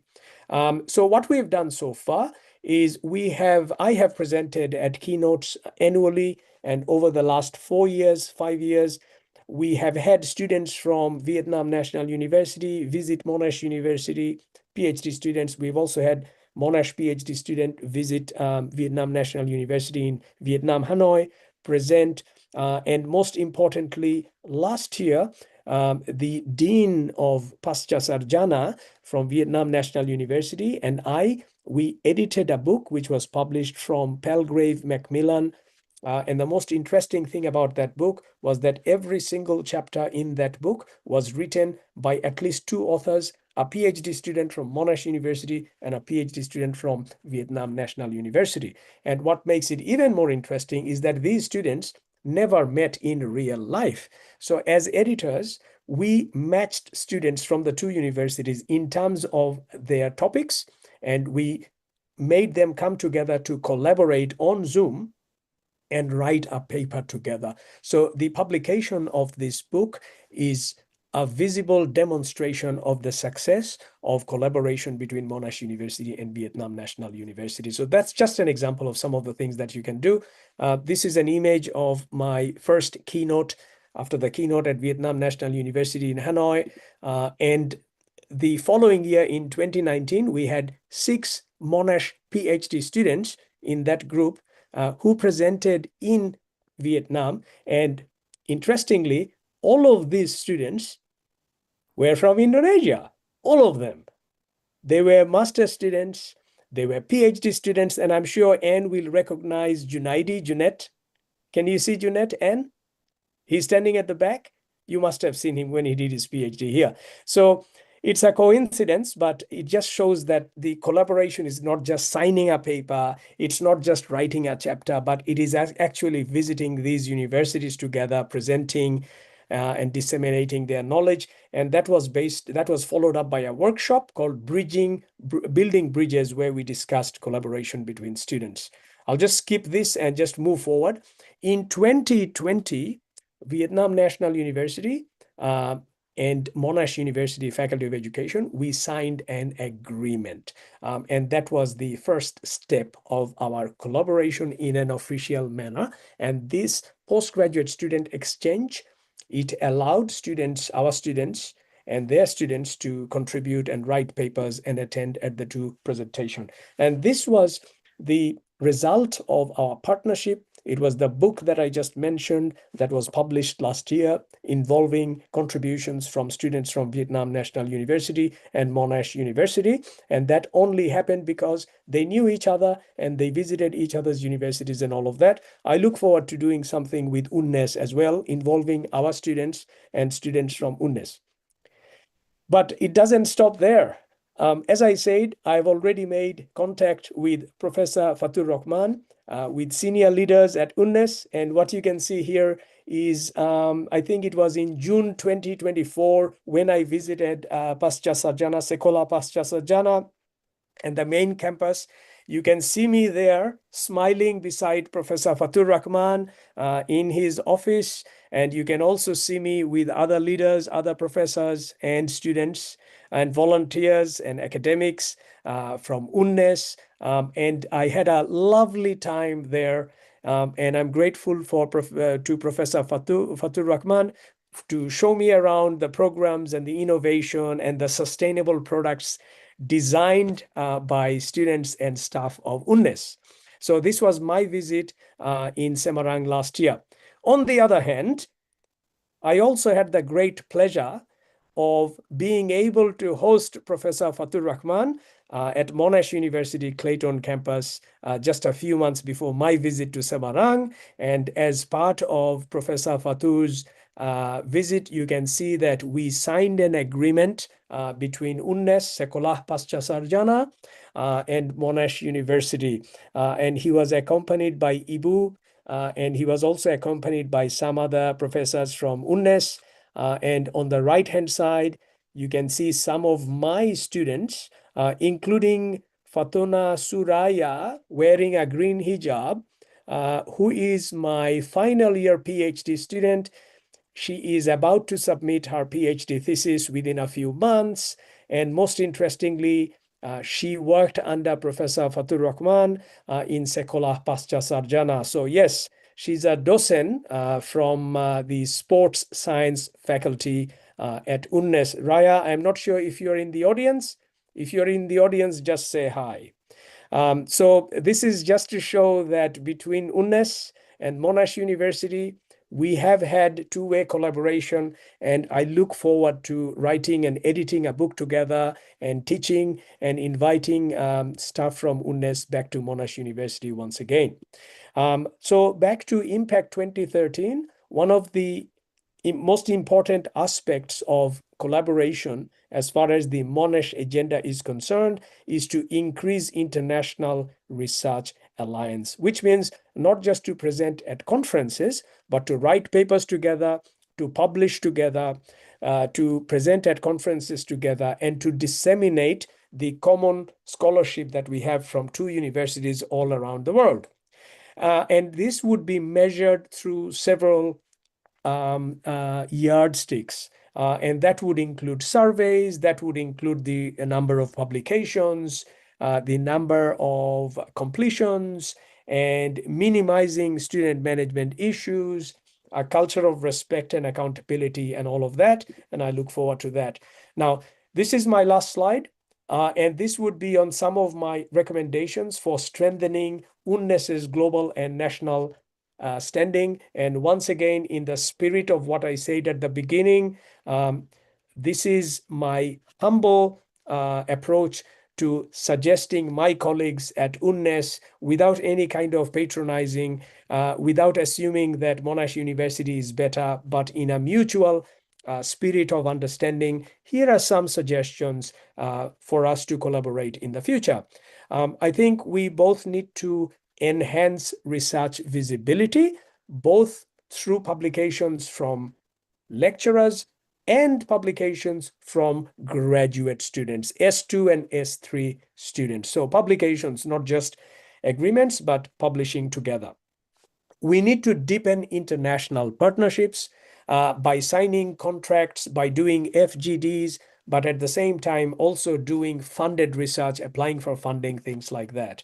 We need to highlight our unique strengths. As I said at the beginning, Monash is highly ranked and has its strengths, but UNNES is also highly ranked and has its strengths. So let's learn from each other's strengths and combine it so that it synthesizes into something very productive and powerful.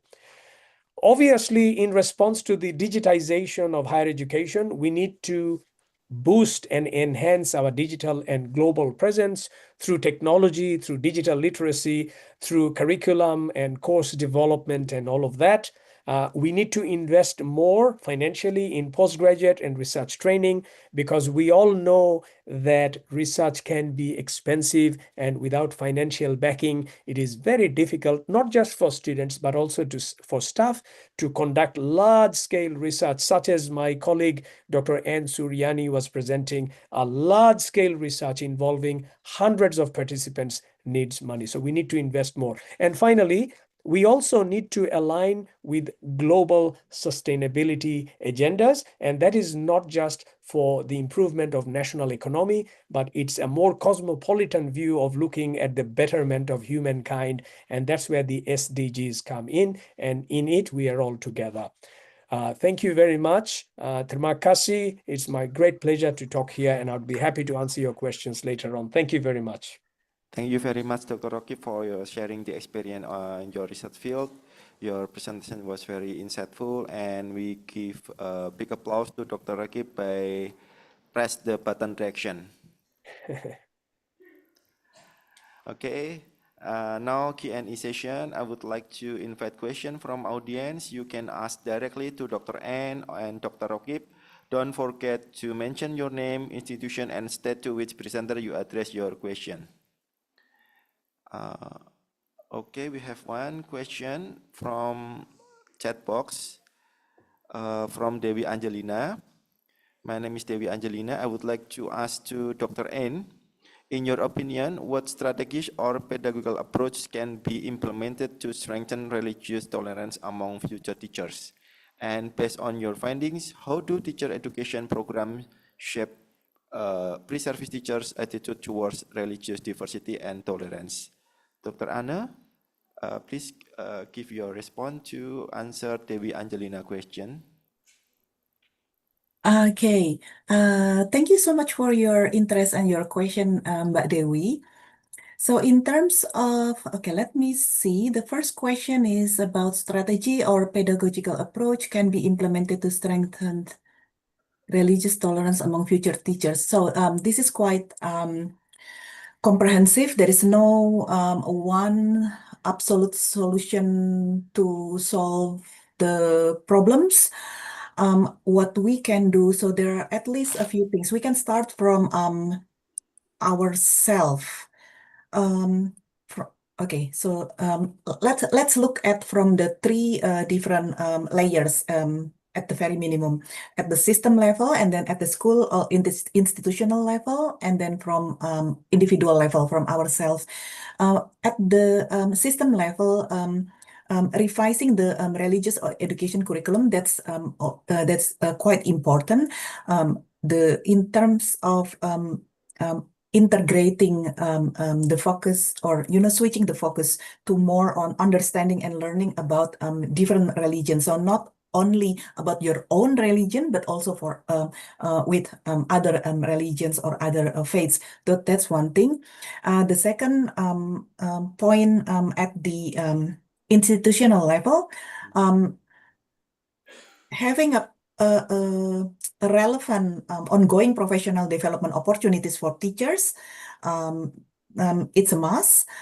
For example, we can focus on cultural competence and religious activity. So that's at the institutional level, and from individual level or at individual level, at least what we can do, we can start, initiating or creating opportunities for interfaith dialogue. We can talk and discuss with friends, colleagues, lecturers, people around us, especially those who are coming from different religions or different faiths, to know and understand them better. And yeah, it's just be open, and discuss, learn more about other religious beliefs, values, and traditions. Those are just some examples to answer the first question. And the second one, based on your finding, how do the teacher education programs shape pre-service teachers' attitudes? Oh, this is quite difficult because different universities, they have different practices, they have different regulations within their own institution. There are practices, like good practices at the university level, where they support interreligious networking, or discussion among groups. But there are also some quite close-minded university or institution, especially when the majority of the students are coming from the same or just one religious background. So that's to answer the second question. Yeah, not much in terms of how the teacher education programs can prepare future teachers' practice towards religious tolerance, because at the moment, as we can see, the curriculum is quite limited to tolerance. And again, it really depends. I would suggest, depending on ourselves, what we can do. So that's why I provided a series of reflection questions, so that we can start thinking about what we can do, what we can contribute to foster tolerance. Okay. Yeah, I hope I answer questions from Dewi. Okay, thank you, Doreen, for your nice answer. And then we move to the next question from Ibu Sri Sumartiningsih. This is addressed to Prof. Rokib Chodori. How do you view the role of academic reputation in shaping collaborative research opportunities and institutional credibility, particularly within your field of expertise? Please, Dr. Clip, give your response to answer. Yep. Put it in. Thank you, Sri Sumartiningsih. I think that's a very good question. I think it's the other way around. Your question is, how do you view the role of academic reputation in shaping collaborative research opportunities and institutional credibility? It's actually the other way around. It's actually the role of collaborative research opportunities and institutional credibility on academic reputation. Let me explain.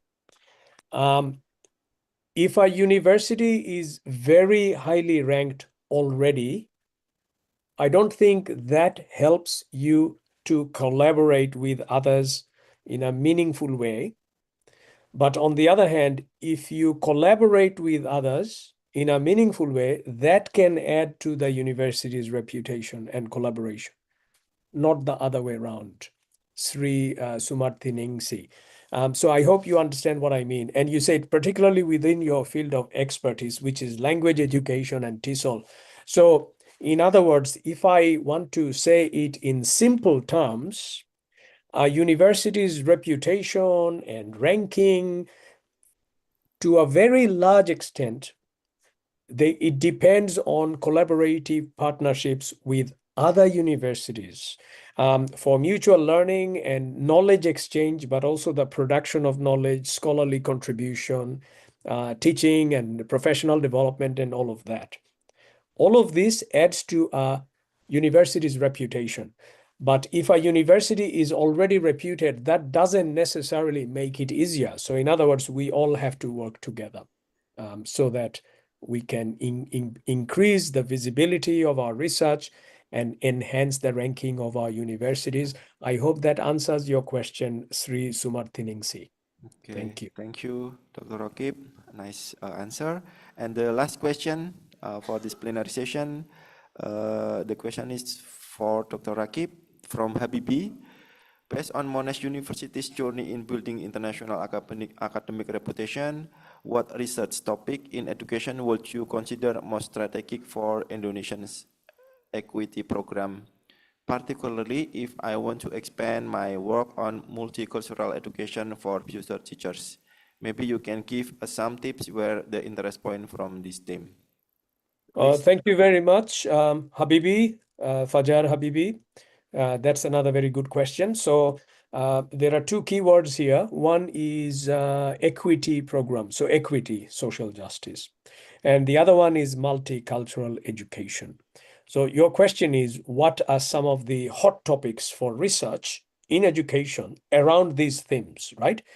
And where can we start? Okay, so I would say if you look at these two topics, a very common hot contemporary topic would be anything related to digital literacy. Digital literacy doesn't simply mean using AI or using technology in teaching and learning. It's actually knowing about digital learning, digital technology.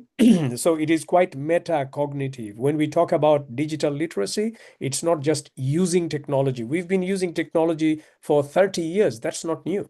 Digital literacy is actually knowing how it works, how it should be interpreted, and being critical about it. That is digital literacy.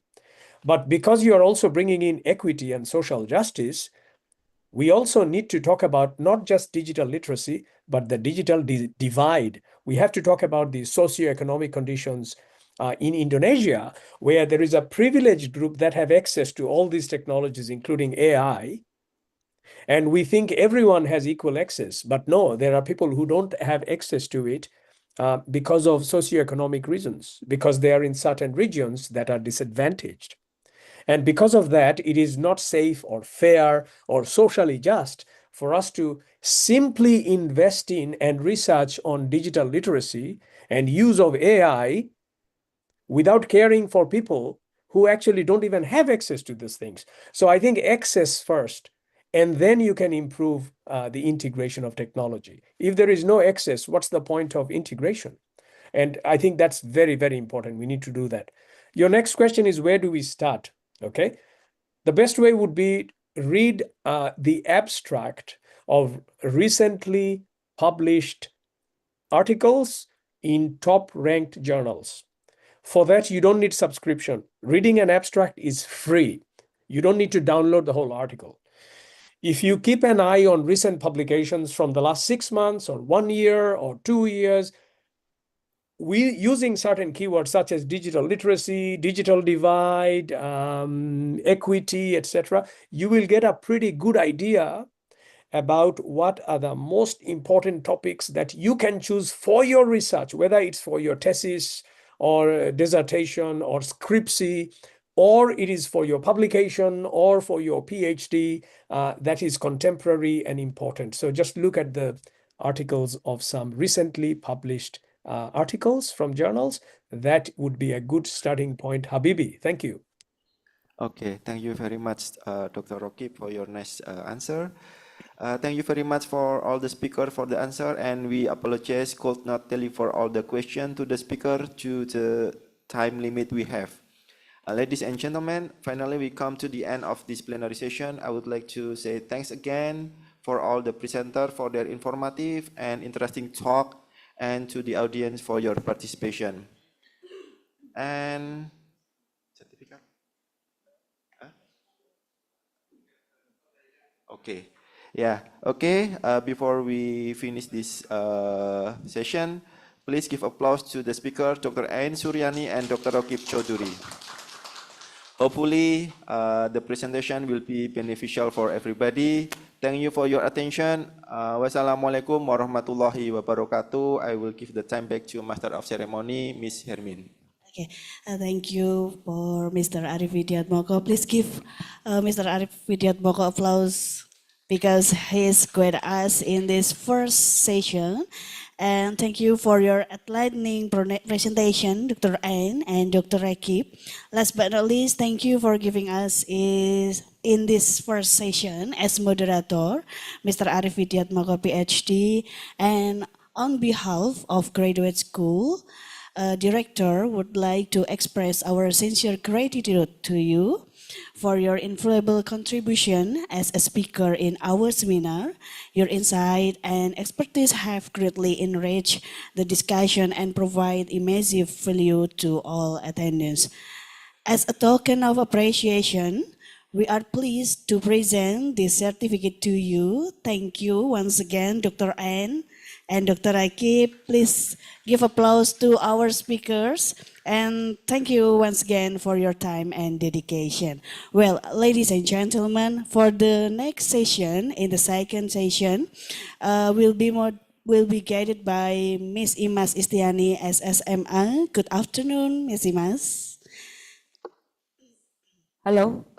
Good afternoon. Thank you. Okay, and for the second sessions, we have the two speakers, Mr. Dr. Philip Exwas, PhD from National Taiwan Normal University.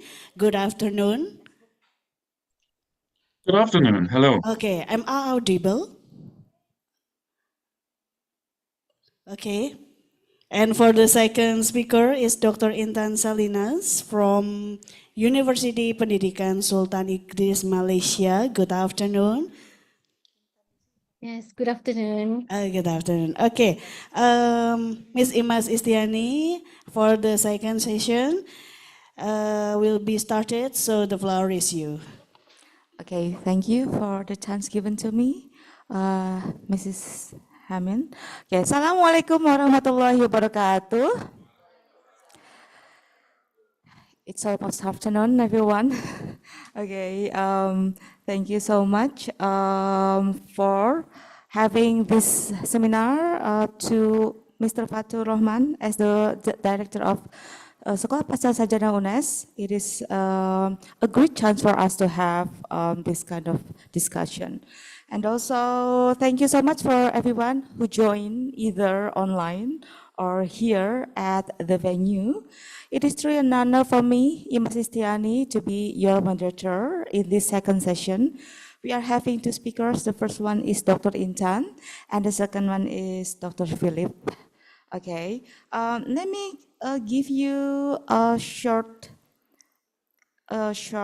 biography from Dr. Intan. Okay, Dr. Intan, she is an associate professor at Sultan Idris Education University in the English Language and Literature Department as a teacher educator, and also she trains pre-service teachers or PPG here under TESOL program. She received her Doctor of Philosophy degree from University of Cambridge, UK in 2011. And she also attached to Birmingham City University in 2018 as academic visitor. And she has more than 20 years of experience in teaching, such an extensive experience, and has been actively involved in research and publication related to English language teaching and teacher education. Well, there have a lot of publications under her name that you can actually search online because it is impossible for me to read it one by one. Okay, Dr. Intan, okay, you have 20 minutes to deliver your speech, or you can go a little bit further than that. Now the time is yours to Dr. Intan. Okay, Dr. Intan.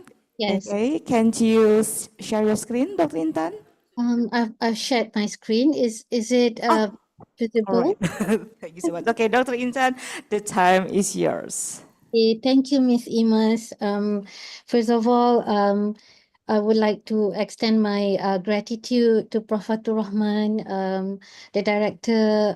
Thank you for giving this opportunity for me to deliver this sharing. I will call this sharing on the topic building motivation to become a teacher in Malaysia.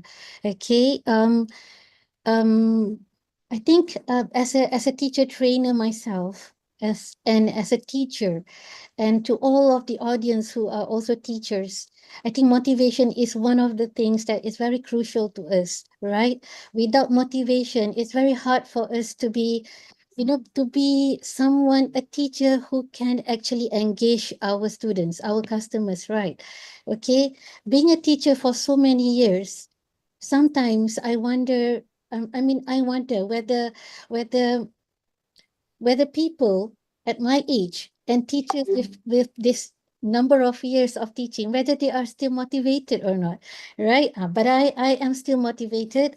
I love seeing my students motivated, right? So basically, motivation is very significant, right? In being a teacher, all right? I think personally for me, motivation is like number one. All right, motivation is number one because when I am motivated, and I think when all teachers are motivated, we tend to produce better performance, right? We give our best. We use the best strategies. We try to find out what are the ways to engage our learners. We put effort into learning, into developing our skills and knowledge, and it's common knowledge that higher motivation correlates with improved learning outcomes. That means when you are, as a teacher, when you are motivated, is the result is very tangible. You will see from the learning outcomes, from your students' results, from how they react and respond to you. So it's visible. Okay. So one of Malaysia's concern is to produce quality teachers. This is under SDG 4, whereby quality education is the main pillar. And then what we want to produce is we want to produce skilled, passionate teachers who are vital for future growth. So to produce this kind of teachers, skilled, passionate teachers, we have to understand how we can motivate this kind of teachers, right? Okay, so we know that to produce quality teachers, these teachers need to have motivation so that they will be very, it's like very, very persistent, very committed towards teaching. So there are three aspects of motivation that I feel that which are very significant in us as teachers. Number one is intrinsic motivation, number two extrinsic, and number three is social influence. So when we talk about intrinsic motivation, I think number one is the love for teaching, right? Without love, it's like when you love someone, you like give all the effort, be very responsible. So when you love teaching and you love your students, that is the key to making your teaching more effective. All right. So this and then we can see and we become very, very engaged with this passion about teaching when we see our students develop the growth, their smile, their achievement. All right. So that becomes our intrinsic motivation. And apart from that, when you see your students, when you realize that you are like the decision maker and you shape the nation's future, that is another thing that makes you feel, hey, I'm so proud of myself. I'm contributing to the nation. So these are intrinsic motivations. All right. And one more is, which is also very important, it's not only passionate towards teaching, it's also about us developing ourselves as professional teachers. Right. We need to learn more. We need to have more skills. That's why seminars like this, they are significant for us to listen, for us to understand, and for us to reflect on it, right? And how do we become not only a better teacher, but a better individual to contribute to the nation, right? So me, personally as a teacher, I always feel like at the end of the day, what I have done makes an impact on the nation because I develop someone's daughter, someone's son. So it's very important for me to think of it that way. How did I change these individuals? How did I give back to Malaysia actually, okay, based on the scholarships given to me and how did I give this back? So those are my intrinsic motivations. In terms of extrinsic motivation, this is also based on a research that I did on mentoring. You know, mentoring is so significant. Why is it significant? Because everybody needs a mentor. Everybody needs someone whom you can refer to and you can ask that person, what do I do here? How do I develop this? How do I improve this? You can ask ChatGPT, right? You can use AI, but we need someone, a role model, someone who is there, who is very supportive towards us. If you get a good mentor, you will definitely duplicate that mentor. You will become like that mentor. So mentorship is so significant. But in mentoring someone, that person also has to be someone with the qualities of a mentor. Then only you can mentor someone. So everybody can mentor, but mentors have to be trained also to become mentors. Then you will be mentors who change your mentees, right? So in this university also, mentoring is done whereby the senior lecturers mentor the junior lecturers, and it is monitored. So we mentor so for myself, I reflect on what are the things that my mentee needs, like the junior lecturer needs, perhaps publication, collaboration, networking, like what Dr. Rakib mentioned just now. So all this then lead to reputation, academic reputation. We know whatever that I gave to my mentee as a senior lecturer, as someone who has this experience, I will give something that I know will lead towards more impactful contribution for him or her, and also impactful contribution to the university. So that's why a mentor has to know the goals in mentoring and what to be mentored, right? So mentoring is significant for extrinsic motivation. Who doesn't need support, right? Everyone needs support. So a good mentor with good attitude, with good way of, supporting us, that one is one of the key recipe in being a good teacher. All right. The second one is, I think nobody will deny this, right? Recognition and career advancement. This is very important. When we become a teacher or being in this profession, we also need recognition. We need people to see that we are experts in certain areas, right? So when we get certificates or awards, so this is one way of acknowledging the fact that we have contributed to this teaching profession and how valuable our contribution is. Right, so recognition and career advancement is very, very important. Career advancement here is like how you move forward from being a junior lecturer or junior teacher to a senior teacher or an administrative positions, right? All these are significant, all right, for extrinsic motivation. And the last one is, nobody denies this as well, competitive compensation.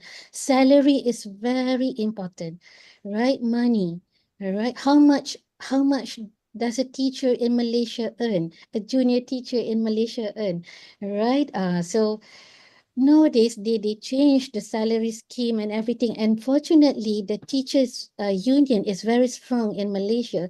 So all these situations, the challenges, the things that demotivate teachers, particularly on salary, that has been addressed by the ministry and the government.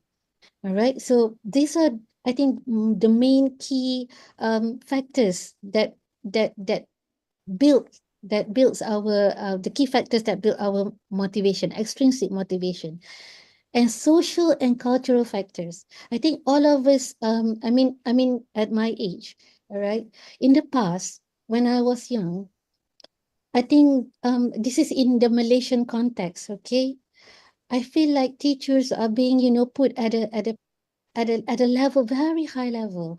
They are regarded as leaders. They are regarded as professional, as like they are like engineers. They are like doctors. All right. But nowadays, I feel like this socially, teachers are not really like a profession that is highly regarded, right? Teachers and it's not like in the past, but perhaps in the context that I am in at the moment, that's how I see it. But I feel like this is one of the things that perhaps affect teachers' motivation as well, when they feel like, for example, a student who just finished high school would like to join the teaching profession, would like to take a degree in bachelor degree in teaching English, for example. If the family, teachers in school, or peers encourage this person, by saying something like, wow, you want to become a teacher? That's a great profession. That's highly regarded, high salary. When people say positive things about teaching and being a teacher, it motivates you. So this is how cultural factors, or social and cultural factors, they affect our decision and how we see things, actually, right? So it's very important for us to support people who want to become teachers, so that they know the truth is, it is a noble job, and not only a noble job, it is something that is impactful for the nation, right? Okay, now moving to the Malaysian scenario. This is just some data on the context of Malaysia. All right, Malaysia faces teacher attrition and declining motivation. Teacher attrition here is more teachers are seriously considering leaving the profession. All right, and 68% of teachers feel motivated. 68%. What about the rest? This is quite. This is the gap between the teachers who are motivated and not motivated. That's quite a large gap there, right? For teachers who are not, they don't feel motivated, right? And then 30% of early career teachers would like to leave the profession. This is teachers who have just started teaching, and we invested on these teachers, digital skills, everything given to them, training and everything, and they want to leave the profession. So what are the reasons? What are the challenges? Based on studies that have been done, one of the reasons why teachers feel demotivated to teach when they enter school and they started teaching, is one of it is the heavy workload and the bureaucracy. I think this is a global issue. Heavy workload. Teachers in Malaysia, there are a few things that teachers have to do, which is related to administrative work, like keying in data, doing filing, and all that. So that is one of the issues that teachers feel distract them from performing, right? So and when you don't feel you perform, it affects your motivation. You feel less effective as compared to others, right? The second one is this post-COVID effect, whereby digital demands become very significant. Everybody has to know how to use AI. Everyone has to have the knowledge and skill in conducting lessons using technology, and also in producing digital materials. For some teachers, when you don't have that skill, or you are not equipped with the proper skill, it does demotivate you, because you will compare with others, and you will feel like, you are not as good as others. All right. So in this case, after the post-COVID effect is quite detrimental actually for those who have not been trained with digital skill and knowledge. Okay, and the third one is the rural-urban resource gaps. Okay, this is one of the things because there are areas in remote areas, rural areas, whereby the resources are not as compared are not as good as compared to the urban areas. So when teachers have less resources, they feel less motivated, right? Resources plays a role in our motivation, because when we use good resources, we feel happy, or we have the materials, we feel better. We can use online materials and things like that. So these are some strategies that have been proposed to foster motivation. One of it is to cultivate passion and sense of purpose. Okay, in cultivating passion, the Ministry of Education, they try to build certain initiatives, all right, to build this passion by providing rewards, awards, recognitions, okay, to get the teachers to feel like, this motive, so that they are more passionate, all right. And then that's provide mentorship and give recognition to achievements, promote teaching as a prestigious career. The one that I mentioned just now, this is like declining. This is in the context of Malaysia, all right. So make it like a more prestigious career, like it's like being a doctor, right? Miss, to interrupt you, 1 minute left. Okay, sure. Okay. Thank you, Miss Imas. Okay, reduce bureaucracy, enhance welfare, career paths, and awards. Okay, this is a slide on what Malaysia has done, the targeted initiatives in Malaysia. Okay, this is just to share with you what has been done. Number one is initiative on career advancements and progressions. Like I mentioned earlier, they improve the salary scale. Is higher salary scale for new teachers and a different scale for existing or in-service teachers. This is done, I think, years ago. All right, and then teacher career development plan. Under teacher career development plan, they have these plans on how teachers can actually, um, be given scholarship so that they can actually progress and do their masters and PhD abroad. Under scholarships, all right. And then for professional development and empowerment, there's a caring teacher program, whereby teachers were okay, in this caring teacher program, it's more of taking care of the teachers' well-being and emotional being. They will be given like is more of addressing this whether they are stressful or not, workshops, training, and then counselors helping, and then continuous professional development workshops. This is on that digital, and then pedagogy. And then this DELIMA here is Digital Education Learning Initiative Malaysia, whereby they park all the materials, tools that can be used online, easy access for the teachers, so teachers do not have to find it here and there, but everything is parked on one platform. Okay. And number 3 is welfare allowances and incentives. A lot of allowances and incentives, particularly for pioneer special allowance for teachers who are teaching in remote areas. You remember the disparity, rural and urban area? The teachers in the rural areas, they feel like less motivated. To motivate them, special allowance and remote area allowance. The more remote you are posted, the more allowance you get. It's very high. The allowance is very high. And there's teacher housing program.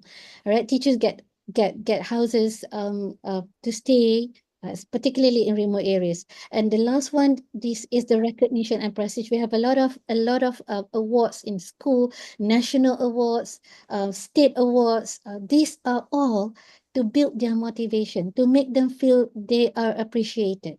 And then a trust school program. This trust school program is more of, it's like a joint program with industries, whereby industries gives money to the school, and the school can run programs according to the needs of the students. All right. Okay. Okay, so conclusion. Yes, Okay. conclusion, please. As a conclusion, All right. Motivated teachers lead to quality education and lead to sustainable future. So when teachers are motivated, we will see educational success, good learning outcomes, effective teaching, and very harmonious environment in the context of education. Okay. But there should be a balance of intrinsic and extrinsic factors. We also need extrinsic motivation, right? Monetary awards. But for this to happen, it has to be a collective effort involving all stakeholders. That's why it comes from the government plus ministry and from the Teachers Association as well. Okay, I think that's it from me, Miss Imas. Thank you. Thank you so much, Dr. Intan, for your motivating presentation. Please give applause to her. Okay, we have learned so much from you about how to motivate teachers because Indonesia really needs that kind of motivation. Now we are moving into the second presenter, which is Dr. Philip Javier Fuchs. Okay, Fuchs, sorry. Dr. Philip Javier Fuchs. Okay, Dr. Philip, are you with us? Okay, Dr. Philip is I am okay, absolutely with lecturer, you. Can you hear yes, me? from National Taiwan Normal University. He has a lot of he have impressive publication records here that you can see either in Scopus or at national level. Dr. Philip, you have 20 minutes to deliver your speech. Now the time is yours. Wonderful. Thank you very much. Do you see the screen correctly? Yes, we can see it. Wonderful. Okay. Good. I have the pleasure here, and thank you for the invitation, to talk a little bit about scientific writing. And this should be relevant for everyone who will at some point write some sort of scientific manuscript or thesis, an article, anything. So hopefully you can take something away from it. Why do I do this? I'm at National Taiwan Normal University, but as you can see, I'm not from there. And NTNU, in short, is promoting more internationalization. And so one of the things I'm teaching is scientific writing. The good news about it is for everyone that this is not something you are just born with, or you automatically are able to do as a native speaker, let's say.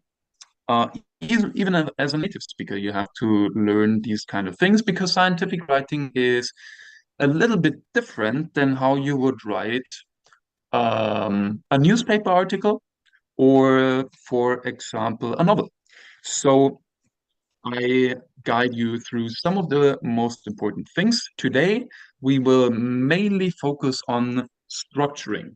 I will talk a little bit also about phrasing, wording, and writing style, but making a little bit advertisement. In 2 or 3 weeks, we have another session where I also present about phrasing, wording, and writing style in particular. So if you are interested in this one, contact the organizers and feel free to also join this one. So for today, focus on structure. And I think that this is really, really important to focus on the structure and to make a good plan. In general, this is how most scientific articles, theses included, are structured.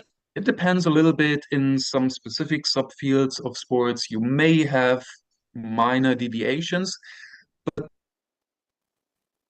the main logic is you follow this structure of starting with your introduction, leading into methods, results, discussion, conclusions. You're probably aware. What exactly you need in these chapters, you can find out by asking your supervisor, by checking your institution regulations, or simply check the journal guidelines. Sometimes it's called author guidelines, sometimes instructions for authors, in relevant journals. Check 2 or 3 journal guidelines of top journals, probably, and see what they write about how to structure your research work. And some of them provide very specific information, what material must be included, what information must be covered in these chapters. But these kind of things should be very basic. You should be aware of them. And this is what we call the macro level structure of your research work.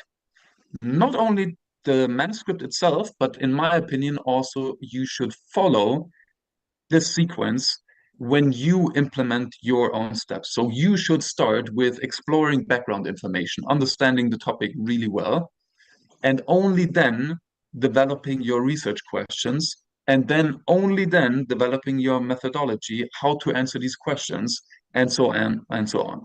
So the introduction, really important, very often in my opinion is completely underestimated, and some people think you just write some more or less arbitrary random background information, and if you do some different studies in the similar field, 50% of the introduction is more or less the same. No, it shouldn't be like this. Very specific, leading to your specific research questions that are unique for this specific study that you're working on right now. So the introduction section is the basis, the fundament on which you build the rest of your manuscript. And follow very stringently from one chapter to the next one. We want to have a stringent structure, not only at the macro level, which you see on the left, introduction, methods, result, discussion, conclusion, but also at the meso level, a little bit smaller, and the micro level. And we talk about these ones because they are a little bit more difficult to implement, maybe. Macro, quite clear, we covered now. So macro, again, is just the chapters. Usually you have to follow the instructions from the journals, from your institution, and so on. You also want to implement a stringent logical structure at the meso level. And meso level is not referring to chapters, but to paragraphs within the chapters. So you don't want to just randomly start writing and then you make a paragraph whenever you feel, oh, now it's getting time because my paragraph is getting too long or something like this. You need a meaningful structure for it. And you also want to have this at the micro level, which refers to single sentences, but there it is not so important for today. We focus mainly on the mesostructure because this is where I also see when I teach the biggest challenge for students. So how to implement or develop a good structure at meso level, meaning how to organize your paragraphs. First, and the most important aspect I want to address is I hear sometimes people advising to not overthink and to just start writing. And I think that is a horrible advice. Not saying that it never works, it does work sometimes for some people. So if someone makes good experience with it and it works for you, completely fine, go with it. You are probably a gifted writer then. Congratulations. But as an advice for everyone, I think it's quite bad because not everyone is able to just think and write all the thoughts that come out and ending up with a good structure. What you should do instead is to sit down and think, yes, and to conceptualize, to give order to your ideas. And you do this typically through an outline. You should craft an outline that organizes your ideas. And then when you have this outline, and we go into detail how this looks like and how to do, then you continue thinking about these ideas that you outlined, and you add more and more specific information, one by one. And you slowly collect more specific information, you add it into your outline, and at some point you reach a level where you say, a level of detail, where you say that is sufficient considering the total length of my work. And then the last step is just turning these outlined ideas into grammatically correct phrases. So that is the last writing part. But this outlining procedure is really important. And during this outlining procedure, it can happen that you sometimes find new detailed information that leads to inspiration to reorganize, change the structures, rethink some aspects if you have new ideas, if you got new information. But start at the macro level, to the meso level, to the micro level, with a plan, with an outline. What other structure is to follow? In general, you should start with general information and then getting into the more specific ones. It also means to start with a big picture, and only after you explain the big picture, displaying the details. It also means to start with the fundamentals. So like, what are the most important things, or the easiest things to understand, or the most essential things to understand, in order to have an idea and to grasp what you talk about when going into more details. Start with the big picture, start with the fundamentals, start with the general things, and then go into details, specifics, and more additional things. Also following a sequence of old first, then new is also advised, because usually old things are more known, they are more established, so easier to understand. And then you introduce the new aspects, the innovative things that are maybe counterintuitive and so on. So these are some basic ideas of how to sequence things within your chapter, for example. Another very good idea is to group similar ideas. So in each paragraph, for example, you should address one main key idea. So group similar ideas covering one major aspect of, for example, the introduction section, and address this comprehensively, fully in one paragraph. And once this idea, the set of ideas, this group, is covered, it's finished. If you start a new paragraph, don't jump back. You can refer to the information, but don't add new information about this idea that you already covered in the previous aspect, in the previous paragraph. So usually it's a good idea to group similar ideas together and describe them in one paragraph, and then the next set of ideas in the next paragraph. A different approach is to follow timelines. And timelines make sense if you don't describe ideas that are similar, but if you describe actions. Actions that obviously follow the timeline. So this makes sense, for example, if you describe your protocol in the method section within, for example, data collection or protocol or procedure, subchapter, these kind of things, you follow a sequence in accordance with the timeline, step by step, how these single steps were implemented. So either you talk about aspects and ideas, group them together, one paragraph, or you describe actions, follow the timeline. And ideally, the last point here is logical stringency. Ideally, the way how you describe things aligns with the reader's thinking. So imagine you are not the writer now, but you are the reader, and you get the information that you just wrote down one by one by one. What would you think if you are the reader? What is your interest? What do you need to know next? What are the questions as a reader that come up? These are the things that should be described next. So this is what I call author's writing, reader's thinking alignment. Good. So make a plan, structure things, start with the general things, and then go more specific, group similar ideas or follow a timeline. Important for the meso level. Within each paragraph, as I said, address only one main idea. start usually with a topic sentence where the reader can understand what this paragraph is about. Then come up with your single aspects with the details that should cover this main idea of the paragraph.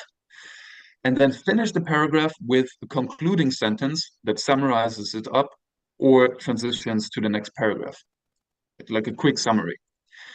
Just a small advice. This is a common model, this hamburger model is called. My advice is be careful with the topic sentence and the concluding sentence to not be meaningless. Do not use an empty phrase that is, yes, it describes the topic, but it's not really delivering any meaningful information. That happens sometimes. Or information in the concluding sentence that is completely redundant with what you just said. So avoid this, be careful about this. But otherwise, I think this hamburger model makes a lot of sense. So this hamburger model, again, applies to each paragraph, whereas before we talked about within the chapter across paragraphs. Now, one more core idea I want to deliver is how do different structures look like? What are different options? What is good? What is not so good? And what happens relatively often, and it's not good, is if you mix up the different ideas. So let's say you have one paragraph, you talk to the next, talk about the next idea, about the next idea, the next idea. So here in the slide, you see we go from left to right. And each of these arrows represents one paragraph. And for example, the first arrow here on the left side as a bad example covers the main idea A. The next arrow, next paragraph, covers the ideas A and B. So the next paragraph that is bad should not cover parts of idea A again. This idea A should be fully covered in the first paragraph. Then we go one step further to the right side, next paragraph, we cover idea C. Good. Next paragraph actually covers idea B. Very bad. Cover idea bad fully in the second paragraph. Don't jump back and forth with the ideas you cover in your paragraphs. So that happens sometimes. That's not good. Try to avoid jumping back and forth and talking about the same things across multiple paragraphs. One paragraph, one idea. What is better and quite okay is follow a stringent sequence from A, B, C, D. No mixing of ideas across paragraphs, all good. What is bad, however, is you see the letters have different sizes, representing how important these aspects are for your work. And you see that the size of the letter doesn't match the size or the length of the arrow. For example, C seems to be really important, but this paragraph is only very short. The idea D in the end on the right side is not very important, it's quite small, but the actual paragraph is quite long. So that doesn't make sense. What is better, and now we go to the last row, the good example is you still don't mix up ideas, okay? So A, B, C, D, good. And the more important certain aspects are for your work, the longer these paragraphs can be. So the more time you spend and the more effort you put in to explain this idea to your reader. That would be the good scenario.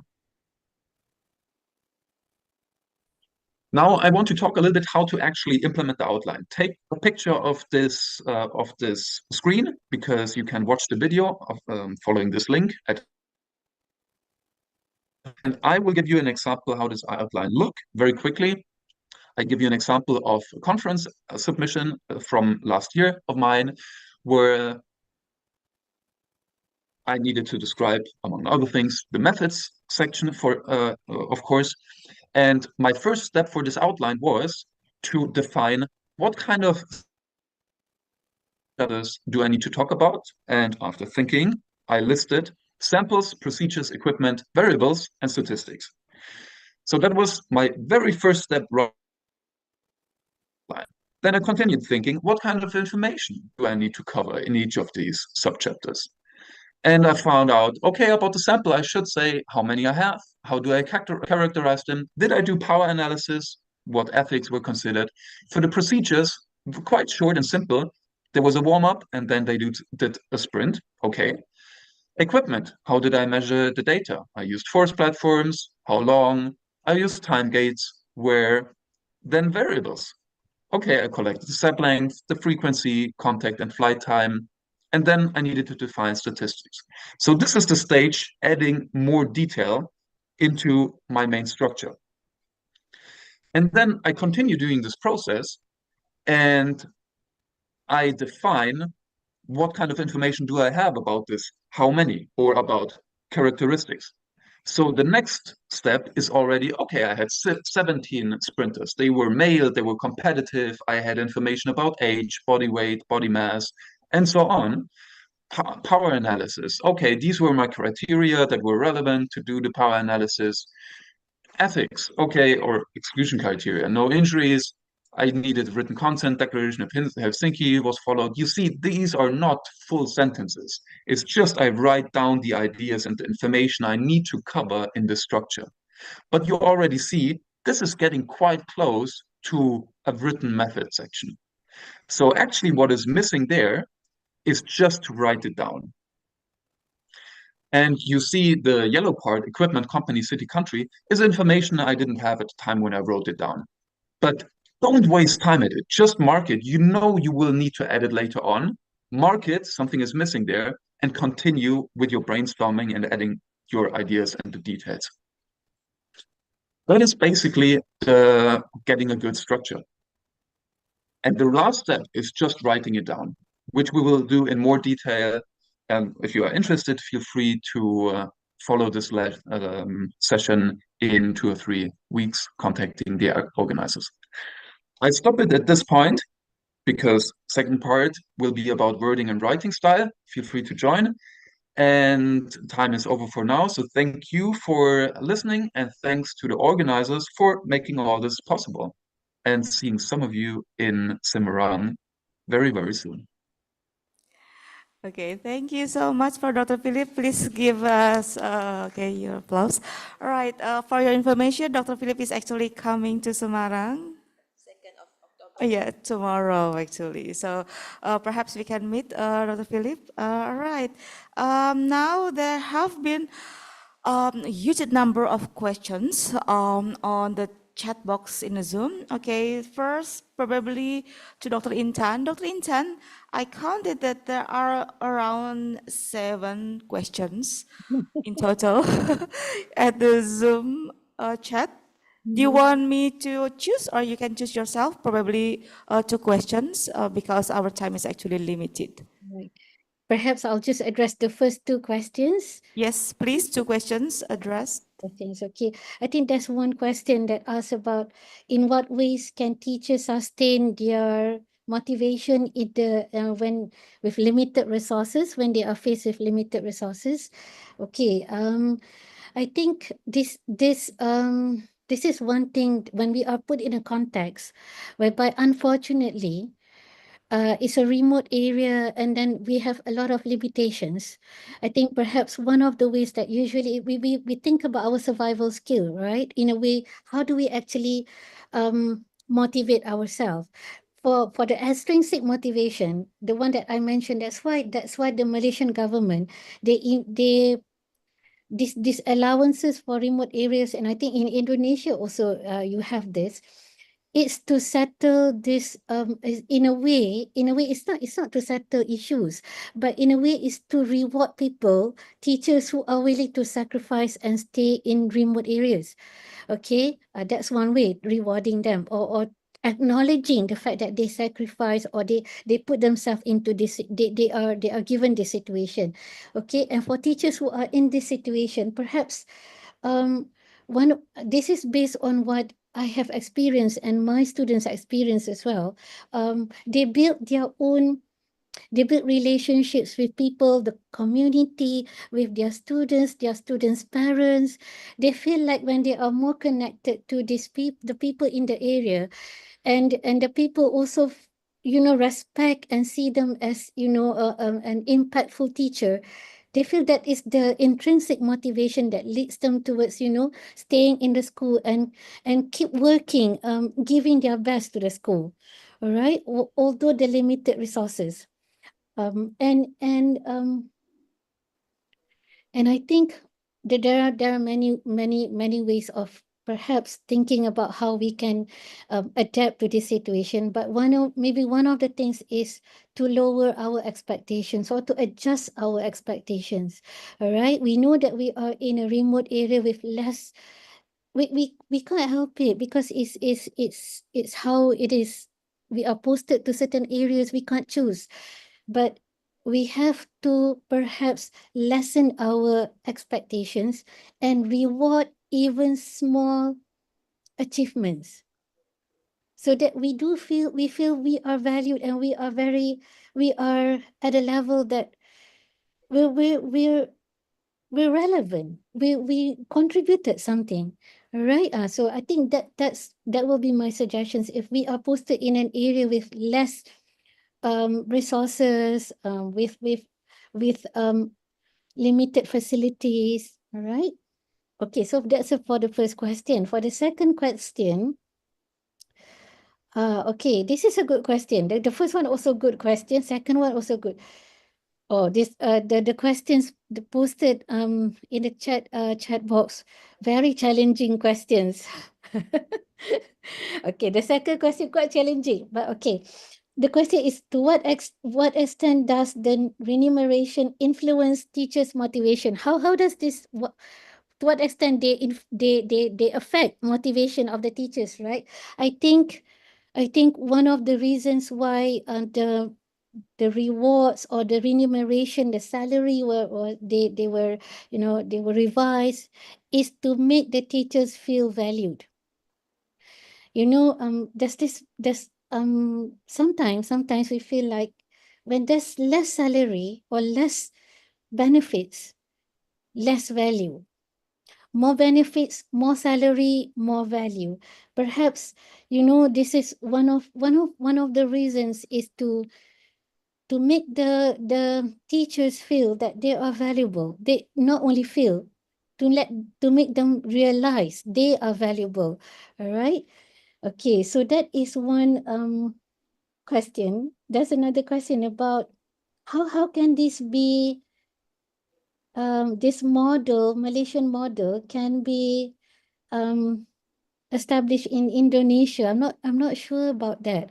How it is in the context of Indonesia, I'm not so familiar. But I think one of the things that I think standardization is very important. Standardization of the, I think perhaps um standardization of the remuneration system. I don't know. Remuneration is so significant for teachers actually, or even for lecturers also. All right. So a standardized model, um, very competitive, more competitive salary, critical allowances, targeted allowances. Perhaps these are significant to all teachers, not only I think in Indonesia, to all of us, to feel appreciated. Okay, Miss Imas, I think I hope I have answered the questions. Okay. Thank Yes, thank you so much. Actually, there are still a lot of questions going on, but we have to leave it our conversation. But probably, Dr. Intan, you may give us, you may allow us to probably send you emails regarding questions on you. Sure, teachers' sure, motivation. All sure. right. Yep. Thank you. Now we are moving into the next presenter.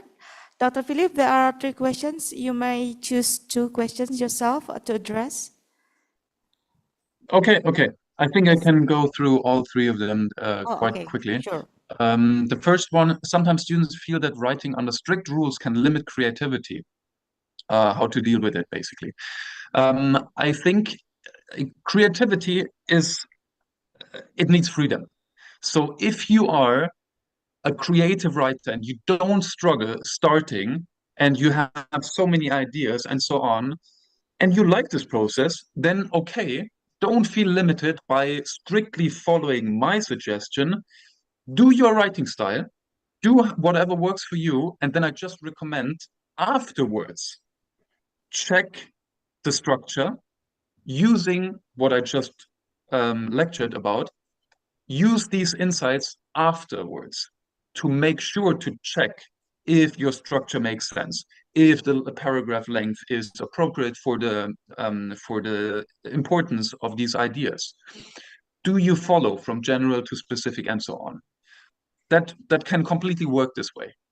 For everyone else who lacks this creativity, it's a very good start to not sit there and think, oh, I don't know how to start, but with this plan and so on. So hopefully that helps for the first question. The second question was, in your opinion, how can we ensure logical flow and coherence when organizing multiple paragraphs within a single chapter, and what strategies can writers use? Basically, outlining. Outlining is the key strategy to develop a logical flow and a good structure. So make this outline, sit there, start with very basic structure. As I said, sample, protocol, equipment, whatever you use for your study is different in different fields, but start with the very general things and just step by step add a little bit more information. So outlining is the strategy to guarantee a good flow and a good structure. And the third question was, writing an article for a Q1 journal feels quite challenging, often facing rejection, how to revise. Basically, for Q1 publications, of course, the writing part is only one part, and it cannot compensate for other parts, which are the overall quality of your study. And if writing is the only problem, then most likely you can change something. It depends on what are your problems. If it is the structure, then go back to outlining, check the length, the importance of paragraphs, and so on. Are you messing up ideas, like mixing different paragraphs and so on? If it is more writing style, very often you can improve the density of your writing, so write more concisely and more directly straightforward to the point. That is very often an issue. And all these things cannot fix if the overall study quality is simply not high enough, or there are critiques in this regard. And the most important thing for this is, maybe as a short takeaway, are the research questions really supported by the current evidence in the field? And are they meaningful? And meaningful means is if you can answer these research questions with your study that you did, are these answers, is this new knowledge having big impact consequences for many people? So if your added knowledge is very consequential, meaning very severe effects, and for many, many people, or you could also say it provides a lot of practical implications, then it's a meaningful research question. Second part, the methods, are they suitable and best practice to find out how to answer these questions? And it's basically these two things. If you make sure these two things are good, which is not easy, is probably a huge step towards a high rank journal publication. Okay. Okay, all right. Thank you so much to address the questions, Dr. Philip. We really appreciate your help because we have really huge issues on writing, specifically for international reputable journals. Okay, the audience, please give us applause for all of our presenters here, Dr. Intan, Dr. Philip, also Dr. Rakib, and Yes, Dr. Anna. All right. Now we are coming into the end of the second session. I'm going to return the screen to Mrs. Helmin. Mrs. Helmin, the screen is yours. Okay, thank you, Miss Imans, for your waiting for this second sections, and thank you for your insightful presentation, Dr. Intan and Dr. Philip. And last but not least, thank you for guiding us in the second session as a moderator, Mrs. Imas. And as a token of appreciation to all the speakers, we are pleased to present this certificate to you. Thank you once again for your time and dedication. Okay, it is a certificate for Dr. Intan Salinas and Dr. Philip Exwash. Okay. Thank you for coming, and hopefully we can join in the next event in the seminar. Okay, ladies and gentlemen, as we come to the end of today's seminars, we would like to express our deepest gratitude to all the speakers, moderator, participant, and committee who made this event possible. And we hope today's discussions or seminar has inspired new insight, fostered global collaboration in education, and sparked future academic exchange. And I will remind you, for the participants who joining online, please don't forget to fulfill all the attendance form that we sent in the chat box. Due to the certificates given, if you are not fulfill the attendance form, we cannot give you the certificate. Okay. And ladies and gentlemen, hopefully this event will give you some benefit, and we stay connect for the future even in the another seminar.